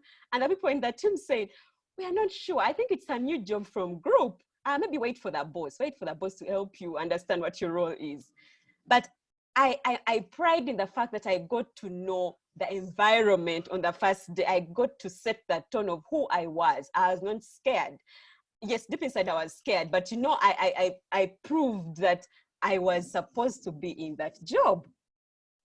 And then time goes on and I show up for these meetings and I'm at the back of the table. And I remember that Alan took off time. She called me right before I went for the job and she said, Kathy, you're going to face this and this and that. But worst of all is the imposter syndrome. You're going to get to a point where you'll be on that table and everyone will give you this look of, you don't belong here. You don't know our stuff. You don't know what we're talking about. You're new. Millennials have this problem, you know, because, you know, senior management is always in that age group of, yeah, those millennials, they're just noisemakers. So you've got to sit next to the most powerful person in that room. So I sat at the back and then Alan's words kept ringing in my head. I ran to the front. When I ran to the front, the CEO came and said, oh, someone is sitting in my chair today. And I'm like, yes, my name is Catherine Amara and I'm new here. And there's something else they always emphasize in Girls for Girls. Do not apologize. Do not apologize unless it's really called for. And so, yeah, that's part of the book we've just read. One of the 101 mistakes that women make. You like to apologize to seem to you know, to give off that aura of you're nice and sweet. It doesn't work in your favor. Apologize when it's necessary, but some things don't apologize. You don't apologize for. So yes, it was 100% up to me. And then I remember I get into this space and I don't have any idea of the business language that is being used. And so it was 100% up to me to take off time to learn and understand the business. I was going to make reports. I was going to write reports. What was I supposed to write about? What was I supposed to present about if I did not take the initiative to learn? 10 years in configurations, in bringing up sites, 2G to 4G, there is really a problem there if you do not take off time to learn. And so Primera gave me a book. It's about 999 pages of marketing language. So I started on that. And then I also understood the fact that maybe these guys also do not know who I am. I used to send emails and I would get 0 responses. And so I remember Stella taking off time to come and check on me. And she said, Kathy, how are you finding your job? I said, I'm okay, but you know, I don't get responses in time. So sometimes the reports may be late and I don't think that will rub off well since this is my first month. And she said, Kathy, you have it in you to meet these people at their point, at their seats. What do you do for the rest of your day after you come in at 8 a.m.? Reach out to them, understand their characters, understand what they want you to know, understand what they want to give to you. Perhaps you're asking something on email and making them look bad because you've copied all these other people. And so I said, okay, Stella, I'm going to try. And she said, by the way, in a month's time, I'm coming to see where you're sitting in office. That's the beauty of having such a beautiful village. And I remember telling her, okay, yeah, you can come, but you know, I'm still settling. And she said, I'm going to come. And I'm going to come to your chair, to your seat in office. I said, okay. And so I took off time to reach out to these senior managers. I used to sit at their desk, discuss with them. And I remember one of the ladies saying, by the way, I used to wonder why you're sending us emails that you're still in operations. I told her, no, I left operations. I'm now in business intelligence. So can you imagine such a reaction? So for all the emails I had sent, she was not responding because I was somewhere. She thought I was someone else. So I reached out, I got to understand. Some of them did not want my boss copied in the emails to them. Some of them like receiving emails early morning. Some of them hated midday emails. Some of them hated evening emails. Some of them hated emails for urgent needs, you know. They wanted time. And so I understood them, and it has made my life so easy. And then the other issue I want to also highlight is the fact that many times there are so many opportunities to get to know other people in the spaces we're in. We are so afraid, and yet we are dealing with fellow humans. These are not our fathers. These are not our grandfathers. These are not our uncles. These are colleagues. These are colleagues. You have to know that they're just colleagues and they're just humans. Do not fear to approach them. And so those are the things I've been learning over and over again because of 100% responsibility. No one is going to do the push-ups for me. And secondly, you've got to earn your success. You've got to earn it. Work hard. Show up.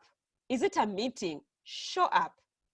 How are you supposed to remain visible? How are you going to be known if you never show up for things that are necessary for your career? If there's a meeting, if there's a staff gathering, show up.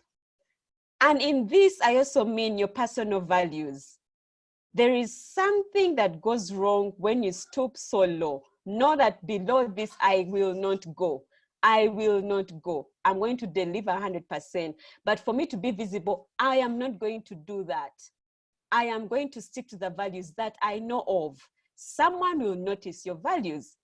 And I remember, I told Stella about this after my interview. I remember I was walking through and someone shouted that, oh my God, that girl who never stole any money from any of the projects. And I turned back. This was someone we had worked with in 2014 on a certain project. And he said, everyone bought land, everyone bought cars, but that girl, she preferred staying home because there were two options. You would either stay home after the work or ask for overtime. But it would be so tiring. Work ends at 5 a.m. I would say, no, it's a day off.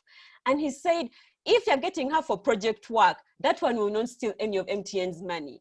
And I felt so proud.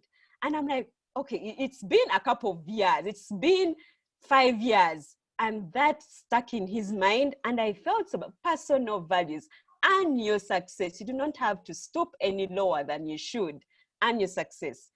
And the third point is you've got to know that there's greatness in service. Martin Luther King Jr.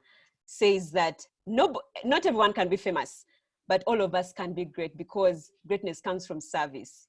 There is so much you will learn from volunteering. I cannot tell it all about the things that I have learned in Girls for Girls, just showing up and mentoring these children, these women and girls. You learn so much. Someone will tell their story and you will learn so much. You learn to be humble. You learn that not all that you see is gold. Not all that glitters is gold. People have issues. People have underlying issues. By the way, we do not need to compete against each other. There is so much space at the top because I'm into SDGs. Bena is into ICT for development. Stella is into people coaching. Damal is into personal branding. There is so much we can learn from each other. People, there is so much joy and pride that comes in mentoring somebody. Teach them your skills, teach them your talents. There is so much you learn from them. These are the very people who are going to sell you out there. Hadn't I joined Girls for Girls and been so vulnerable to tell them that you people, I need help after being stuck for 10 years, I need help. Nobody would have known that I needed help, but I showed up for service, for a voluntary service. No one is paying me for it, but I felt like, you know what, no one should go through this again. So give back, give back. And the fourth item is just adopt. If you do not want to learn, just adopt a certain method of teaching you new things every day. Your skills and talents will become obsolete if you do not have a growth mindset.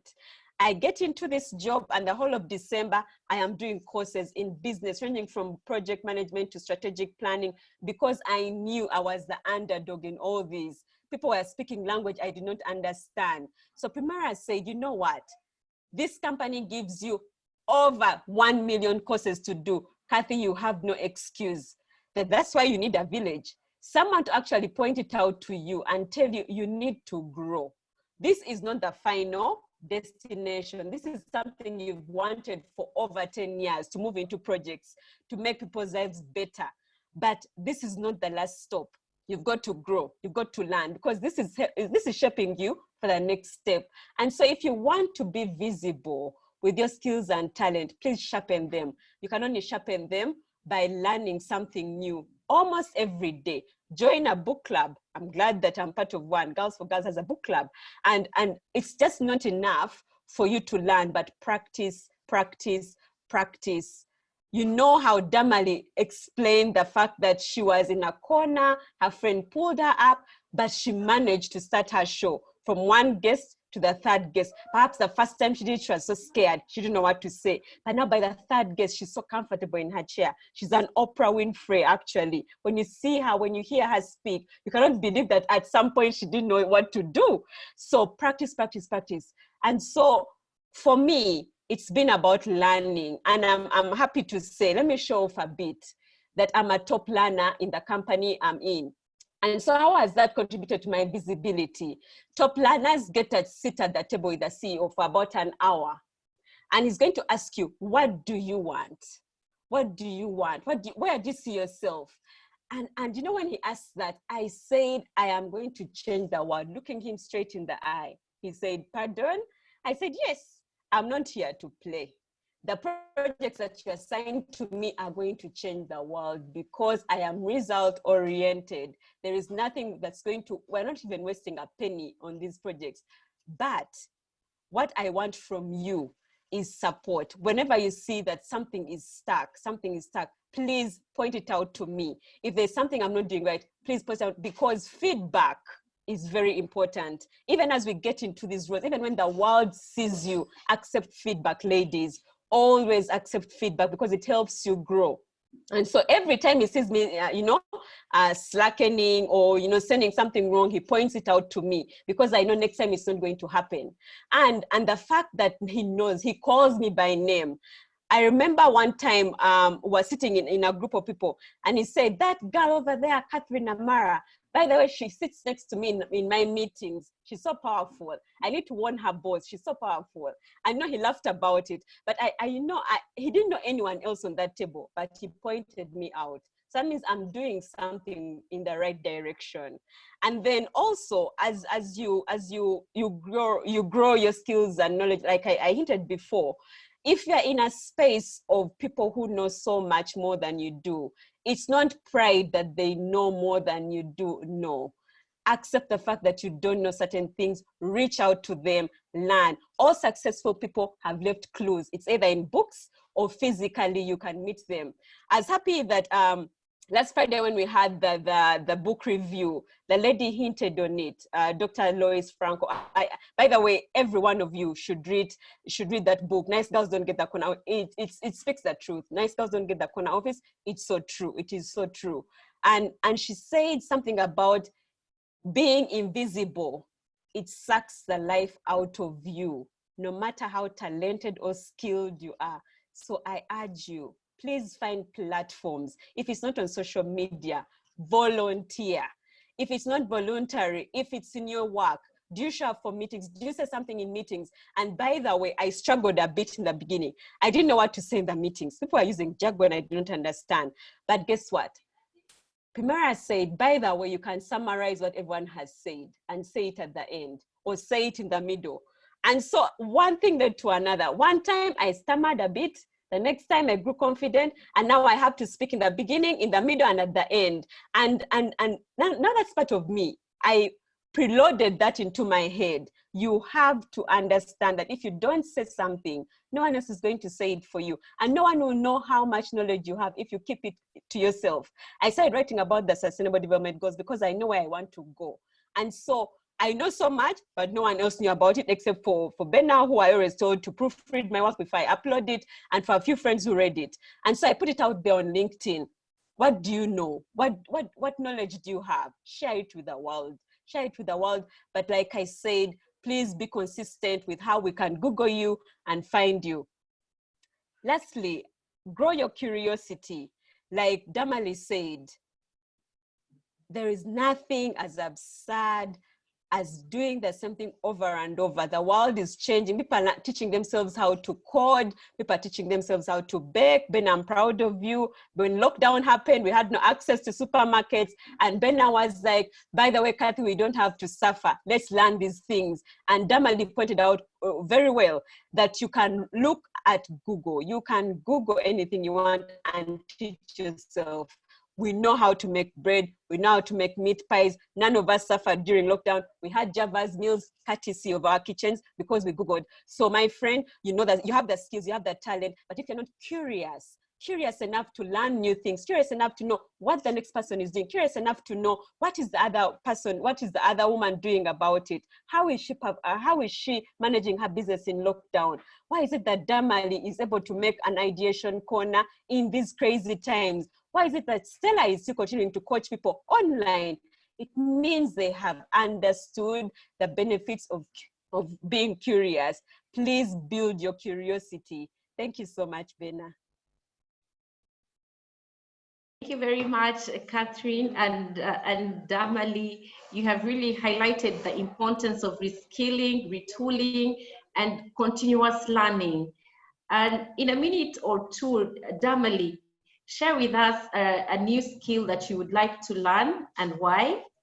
And shortly after you, Catherine will also share with us a new skill that she'd like to learn and why. And just a minute, ladies, we are a little bit over time and we kindly ask for your patience.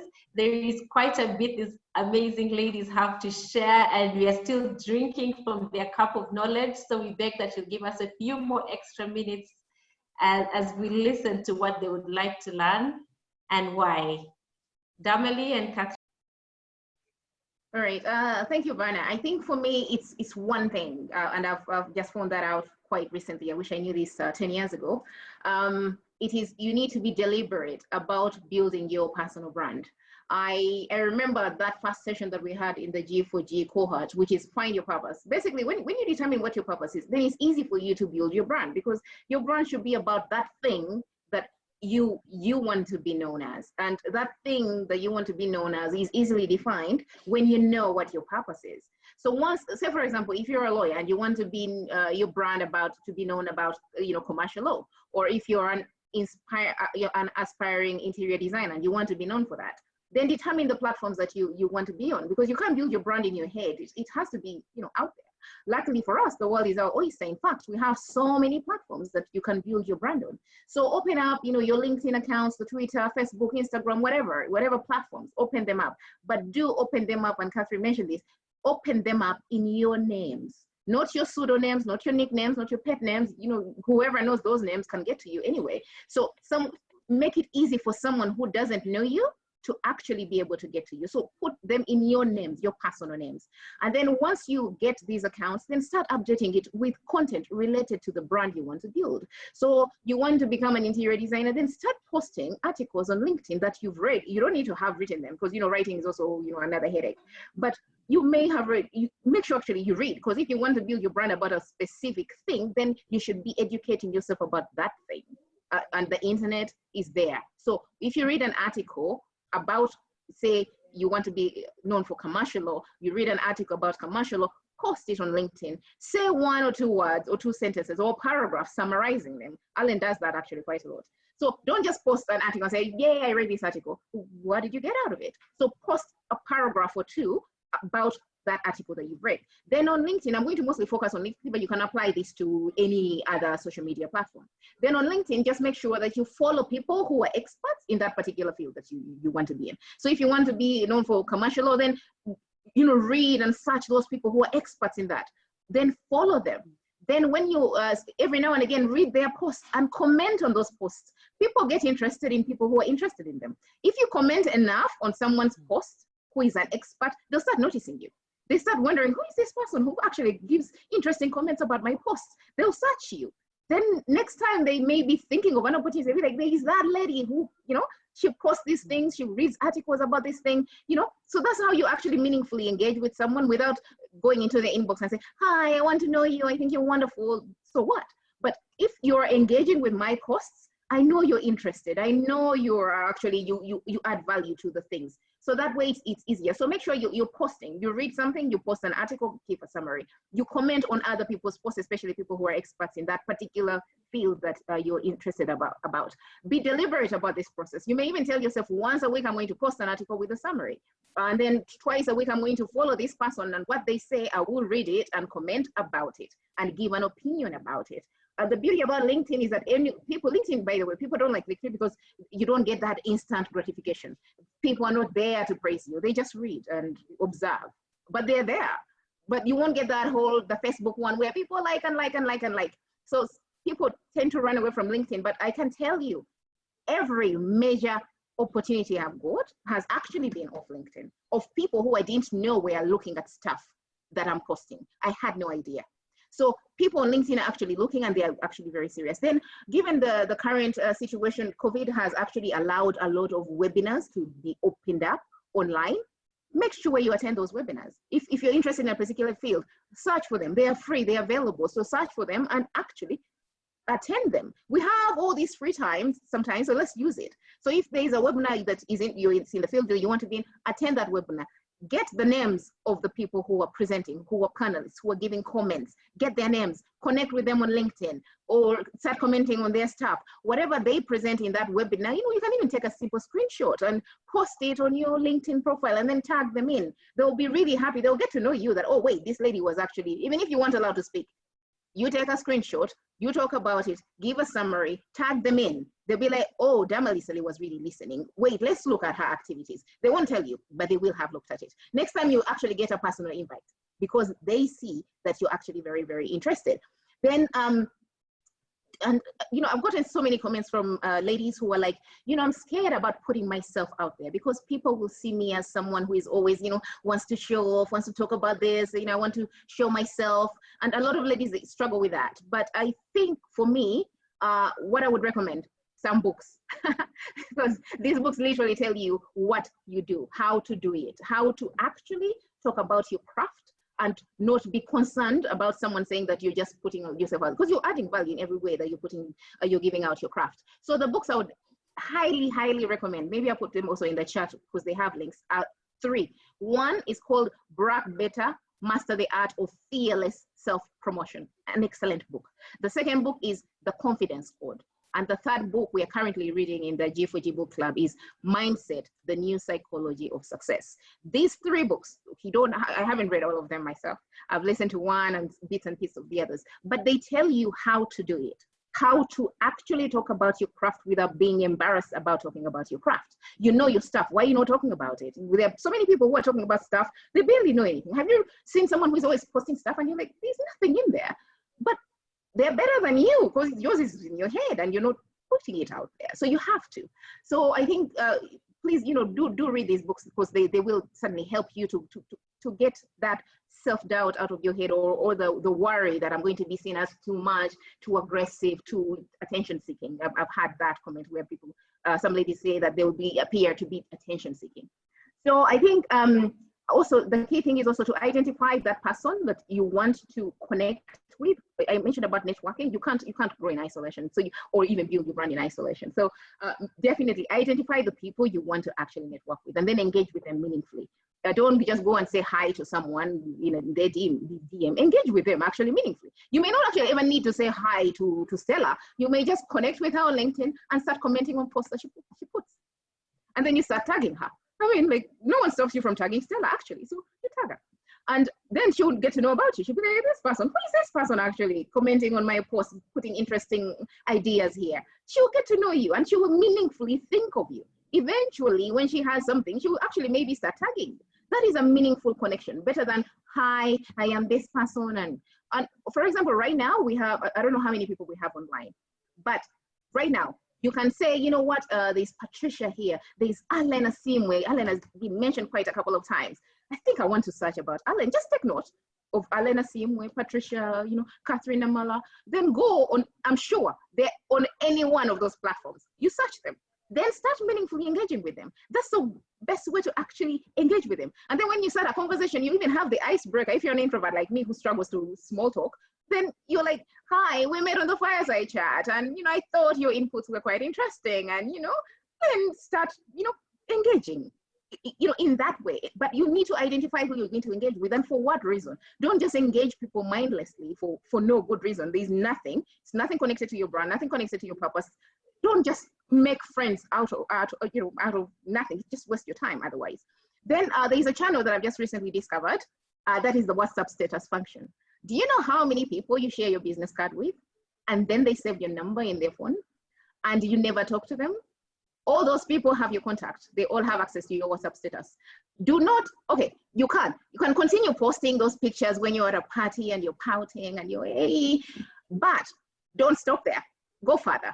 Post that picture when you're presenting. Post that picture when you're in a webinar. Post that picture when you're submitting something, or a video when you're submitting something. Don't only post videos, the funny videos, definitely post those, but then balance it up with also the serious stuff. All those people that you've ever given your business card who saved your number, but they never get in touch, will actually see your WhatsApp status. I just recently discovered it when I looked at how many people, I post something on WhatsApp, and then I see the number of people who accessed it, and this excludes the people who actually hide, so they are not even counted. So make use of that. The world is your oyster. Make use of it. Don't only post fun stuff, post also serious stuff. And, you know, let you be balanced. Yes, I can be Damali the pouting one at a party, but then tomorrow I'm Damali the serious one presenting something to do with something that, you know, builds my brand or grows my career. So I think for me, the biggest thing for me is build your brand.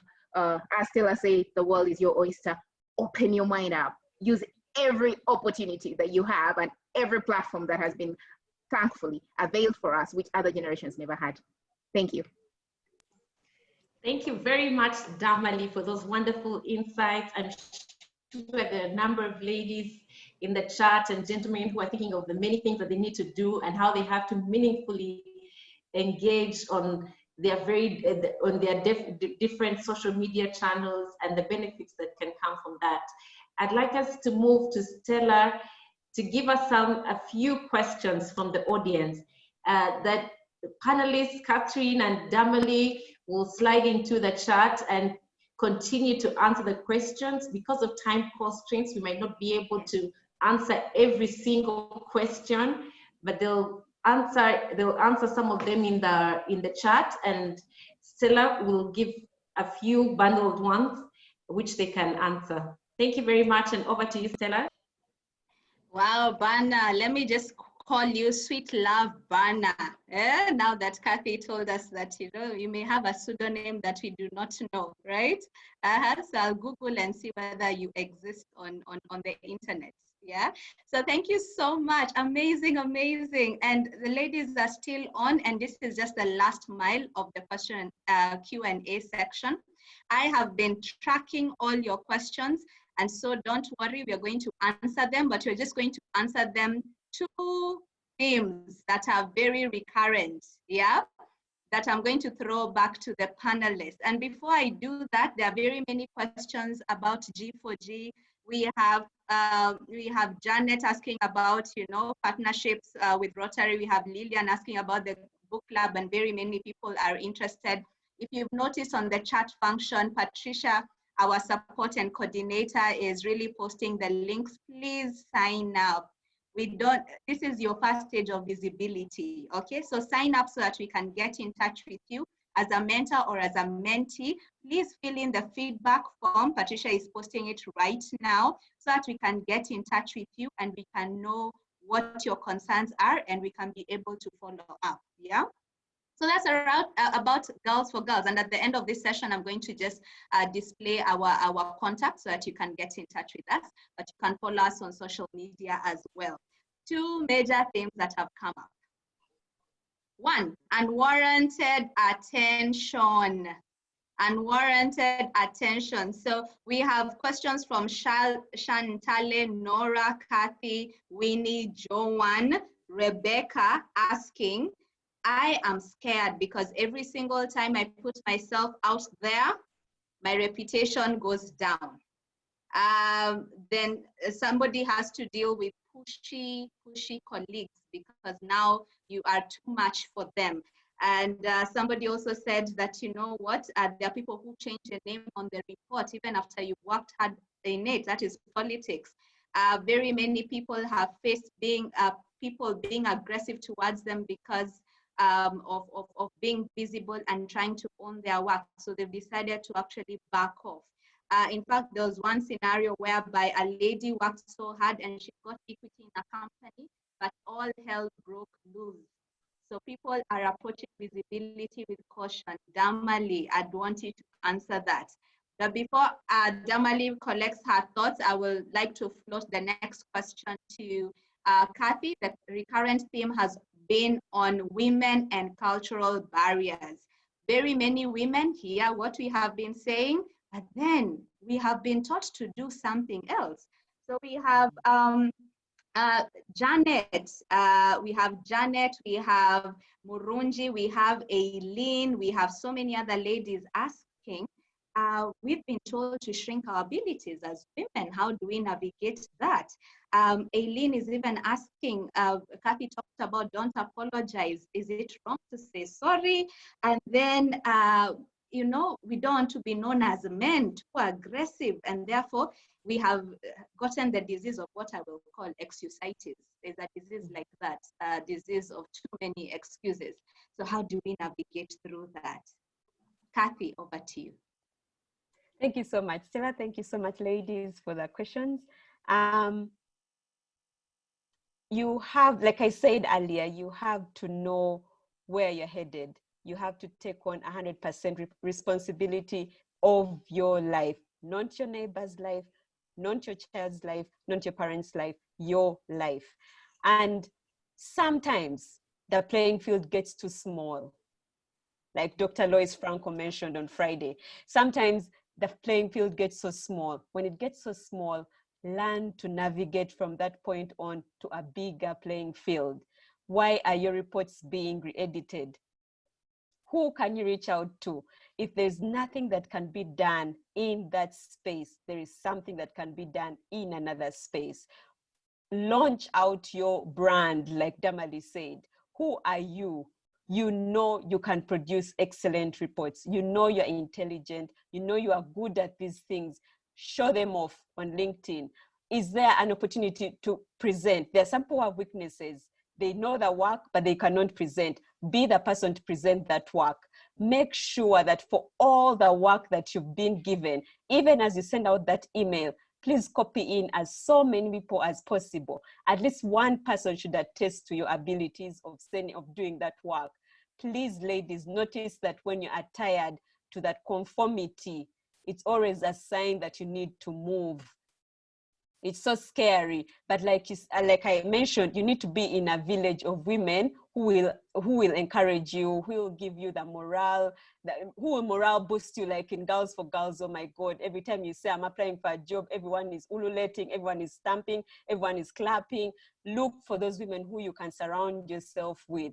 Many times we're held back because of the people that we hang out with, the environment that we're in. If people think you're too pushy, look, sit back, listen to that feedback. What could you be doing wrong?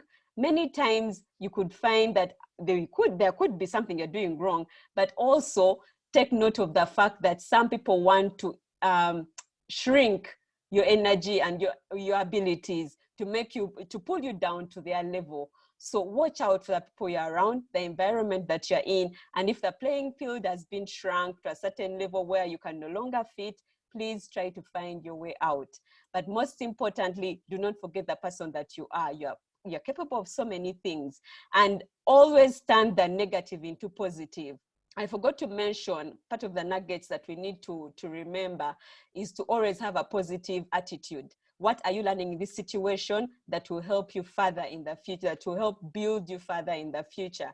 Always remember that complaining is not going to take you anywhere, but thinking of a solution, thinking of what can be done will take you places.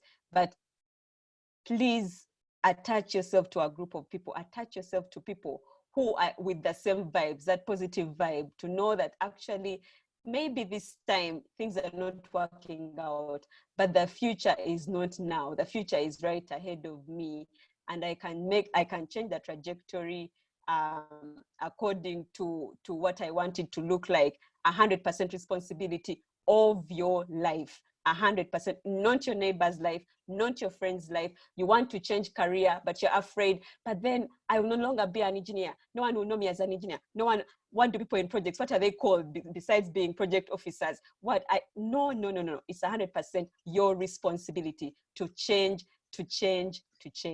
Thank you very much. Thank you so much, Kathy. Take 100% responsibility for your life. Nobody can do your push-ups for you. Fantastic. Damali. Thank you, guys. We start coming after Catherine on that. But there's a lady who did ask the question, how do you, balancing the visibility with the people you work with, or you do the work and then, you can't talk about it, or someone takes it. And it's a tricky situation because, of course, it matters, because you may have a job, you don't have anywhere to go, so you can't afford to be pissing off someone above you when they, decide to steal your work. You're inside the organization. There's nothing you can actually do about that. But I challenge you to open your mind up. Remember what Stella said, the world is your oyster? Surely you can talk about the topic outside your company. You have a LinkedIn, you have Twitter, you can talk about the topic in the general sense. Don't mention the company, but talk about it. You're not about your company, by the way. The entire world can become your company. So talk to other people. You did your presentation, someone stole it. Go and write content on all these other platforms that you put in there. This stuff is in your head, it's in your brain, it's your knowledge, it's yours, you own it. The intellectual property is yours. So write about it elsewhere. So yes, do the presentations, give them to him, let him steal it. I don't know why I'm assuming it's a he, but let them steal it. But use these other platforms to expose your knowledge to other people. You have Twitter, you have LinkedIn, so open your mind up and think beyond the organization. Go do the job. I think it takes me back to that first session we had at the Girls for Girls. Remember I told you I had hit a glass ceiling. I felt I had nowhere to go. I'm stuck because I always defined myself in terms of the job. So when I felt stuck at the job, I felt that that's it. It's over. But then I went for this G4G first session, and it's like, find your purpose. So when you figure out what your purpose is, who is stopping you from exploring that purpose outside? It has nothing to do with your job. So if you're interested in whatever it is that you presented about, go write an article about it. Go read articles and post them and engage with other people across the world who are experts in that field. Who is stopping you from doing that? So as, of course, you need, I've seen people where, the pool is too small. Yes, you may need to leave, but it's always never instant. Sometimes there are no jobs. We're in COVID, so you can't actually leave, but you have the entire world open to you. Don't get stuck in you being about your company. You're beyond the company. You're a whole person. Yes, you work there 9 to 5, but the knowledge in your head is yours, and you can talk about it on so many other platforms. You can make new friends who are experts in that particular field, who you can engage with meaningfully. You're not your company. You work there, but you're a human being. So stop defining yourselves in terms of your company or your job description. You're beyond that. That's a component of you, but it's not the whole of you. So just think bigger, wider, global. The world is your oyster. Go talk about the same thing you put in the presentation. Go talk about it in the general sense. Don't mention the company. Talk about it in the general sense. Read articles about it and post them. Then actually even make friends with people who are experts, who are bigger experts, who won't be stealing your ideas. In fact, you'll probably be learning from them. I think that's what I have to say. Thank you. Wow, amazing. The world is your oyster. Nobody is stopping you. So find an alternative. Fantastic. I will hand over to Bana to just close off this session and to just have our parting shots, our belly fire parting shots, as Rachel likes to say, and then we will call it a night. And I know there are so many things. This conversation has to be taken to the next level, but make sure that we have your contacts, and we'll definitely relay to you all the information that you need for us to continue this conversation. Vanna, over to you. Thank you very much, Stella. I think we could spend the whole Friday evening here, and I thank you very much for all the participants who've been patient enough to listen to these amazing ladies. For me, I feel like I could spend the whole evening, the whole weekend, probably learning from you and listening to what you have to say. Why is visibility important, and why are we talking about all this? I think if you're like me, you want to do impactful work. You want your work to speak for you, but at the end of the day, each and every one of us has been given gifts, talents, skills. If you are a believer, you remember the parable of the talents. So we want to be the person who multiplied their talents and used them for the benefit of everybody around us. So as we conclude, Damali, share with us why you would like to be what you would like to be remembered for, and why. Thank you. Thank you, Bana. Okay, for me, it's just one thing. I want to be remembered as someone who made an impact in someone's life. And in fact, I'm hoping that the Damali Sali Ideation Corner will inspire. That's my hope. That's my target.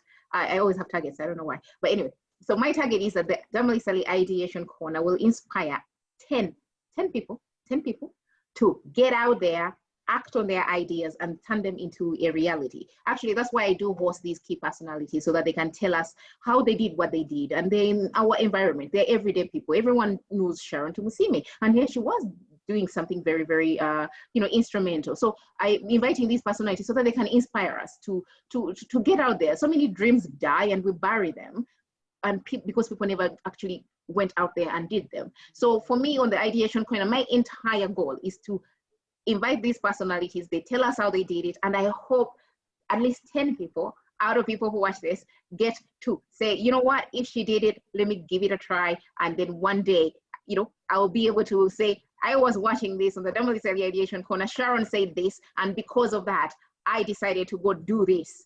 And for me, if that happens for just 10 people who watch the Ideation Corner, I would suddenly die a very, very happy person. So please, please, please, all of you who are online, subscribe to my channel.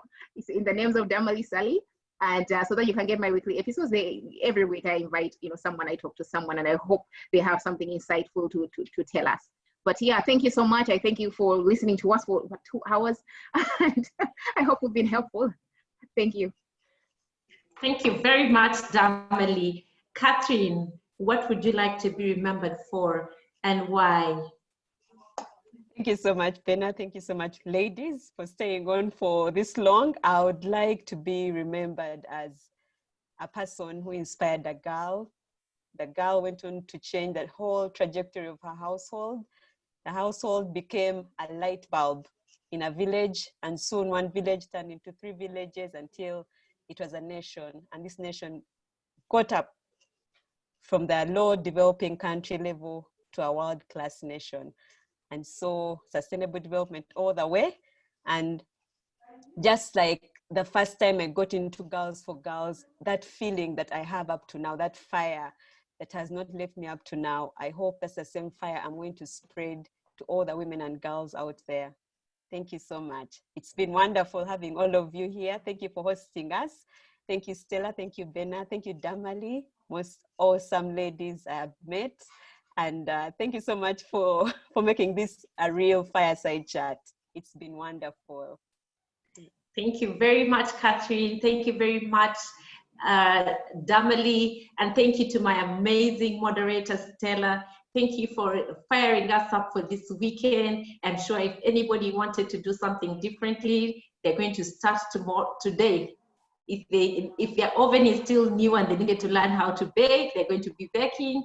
If they needed to learn to write and pen down their thoughts, they're going to be writing. So thank you very much, Damali and Catherine, for being very candid, for sharing with us, We have drawn so much from you, and I hope one or two or even three ladies of the 250 that connected today have learned a thing or two. Thank you very much. A virtual hand clap for you wherever you are. We are very happy and we're very excited for what you have shared with us. Over to you, Stella. Thank you so much, Bana, for excellently moderating today's session. It was amazing, it was emotional, it was in, full motion, high gear, so exciting. Thank you, Damali, thank you, Kathy, for bringing yourselves and being vulnerable to share your story. No theory, just your story. We are inspired today. Ladies and gentlemen, thank you so much for joining us today. You can see our contacts. Please reach out to us on social media. Reach out to us through Patricia Alum, our support and coordination. There are her numbers and as well as our official email. As I always like to say that it's never too late to become that which you intended to be. And I'm sure there are so many people having sort of regret and wondering, where have I been all this time? I should have started this 10 years ago. There's a Chinese proverb that says that the best time to plant a tree was yesterday, but the next best time to plant a tree is actually today. Napoleon Hill says, action is a true measure of intelligence, and therefore, let's go and make magic happen, because the world is waiting for us to show us everything that we were created to become, to show the best version of ourselves. May God bless you, and see you on the next Fireside Chat every second Friday of every month. God bless you and goodbye.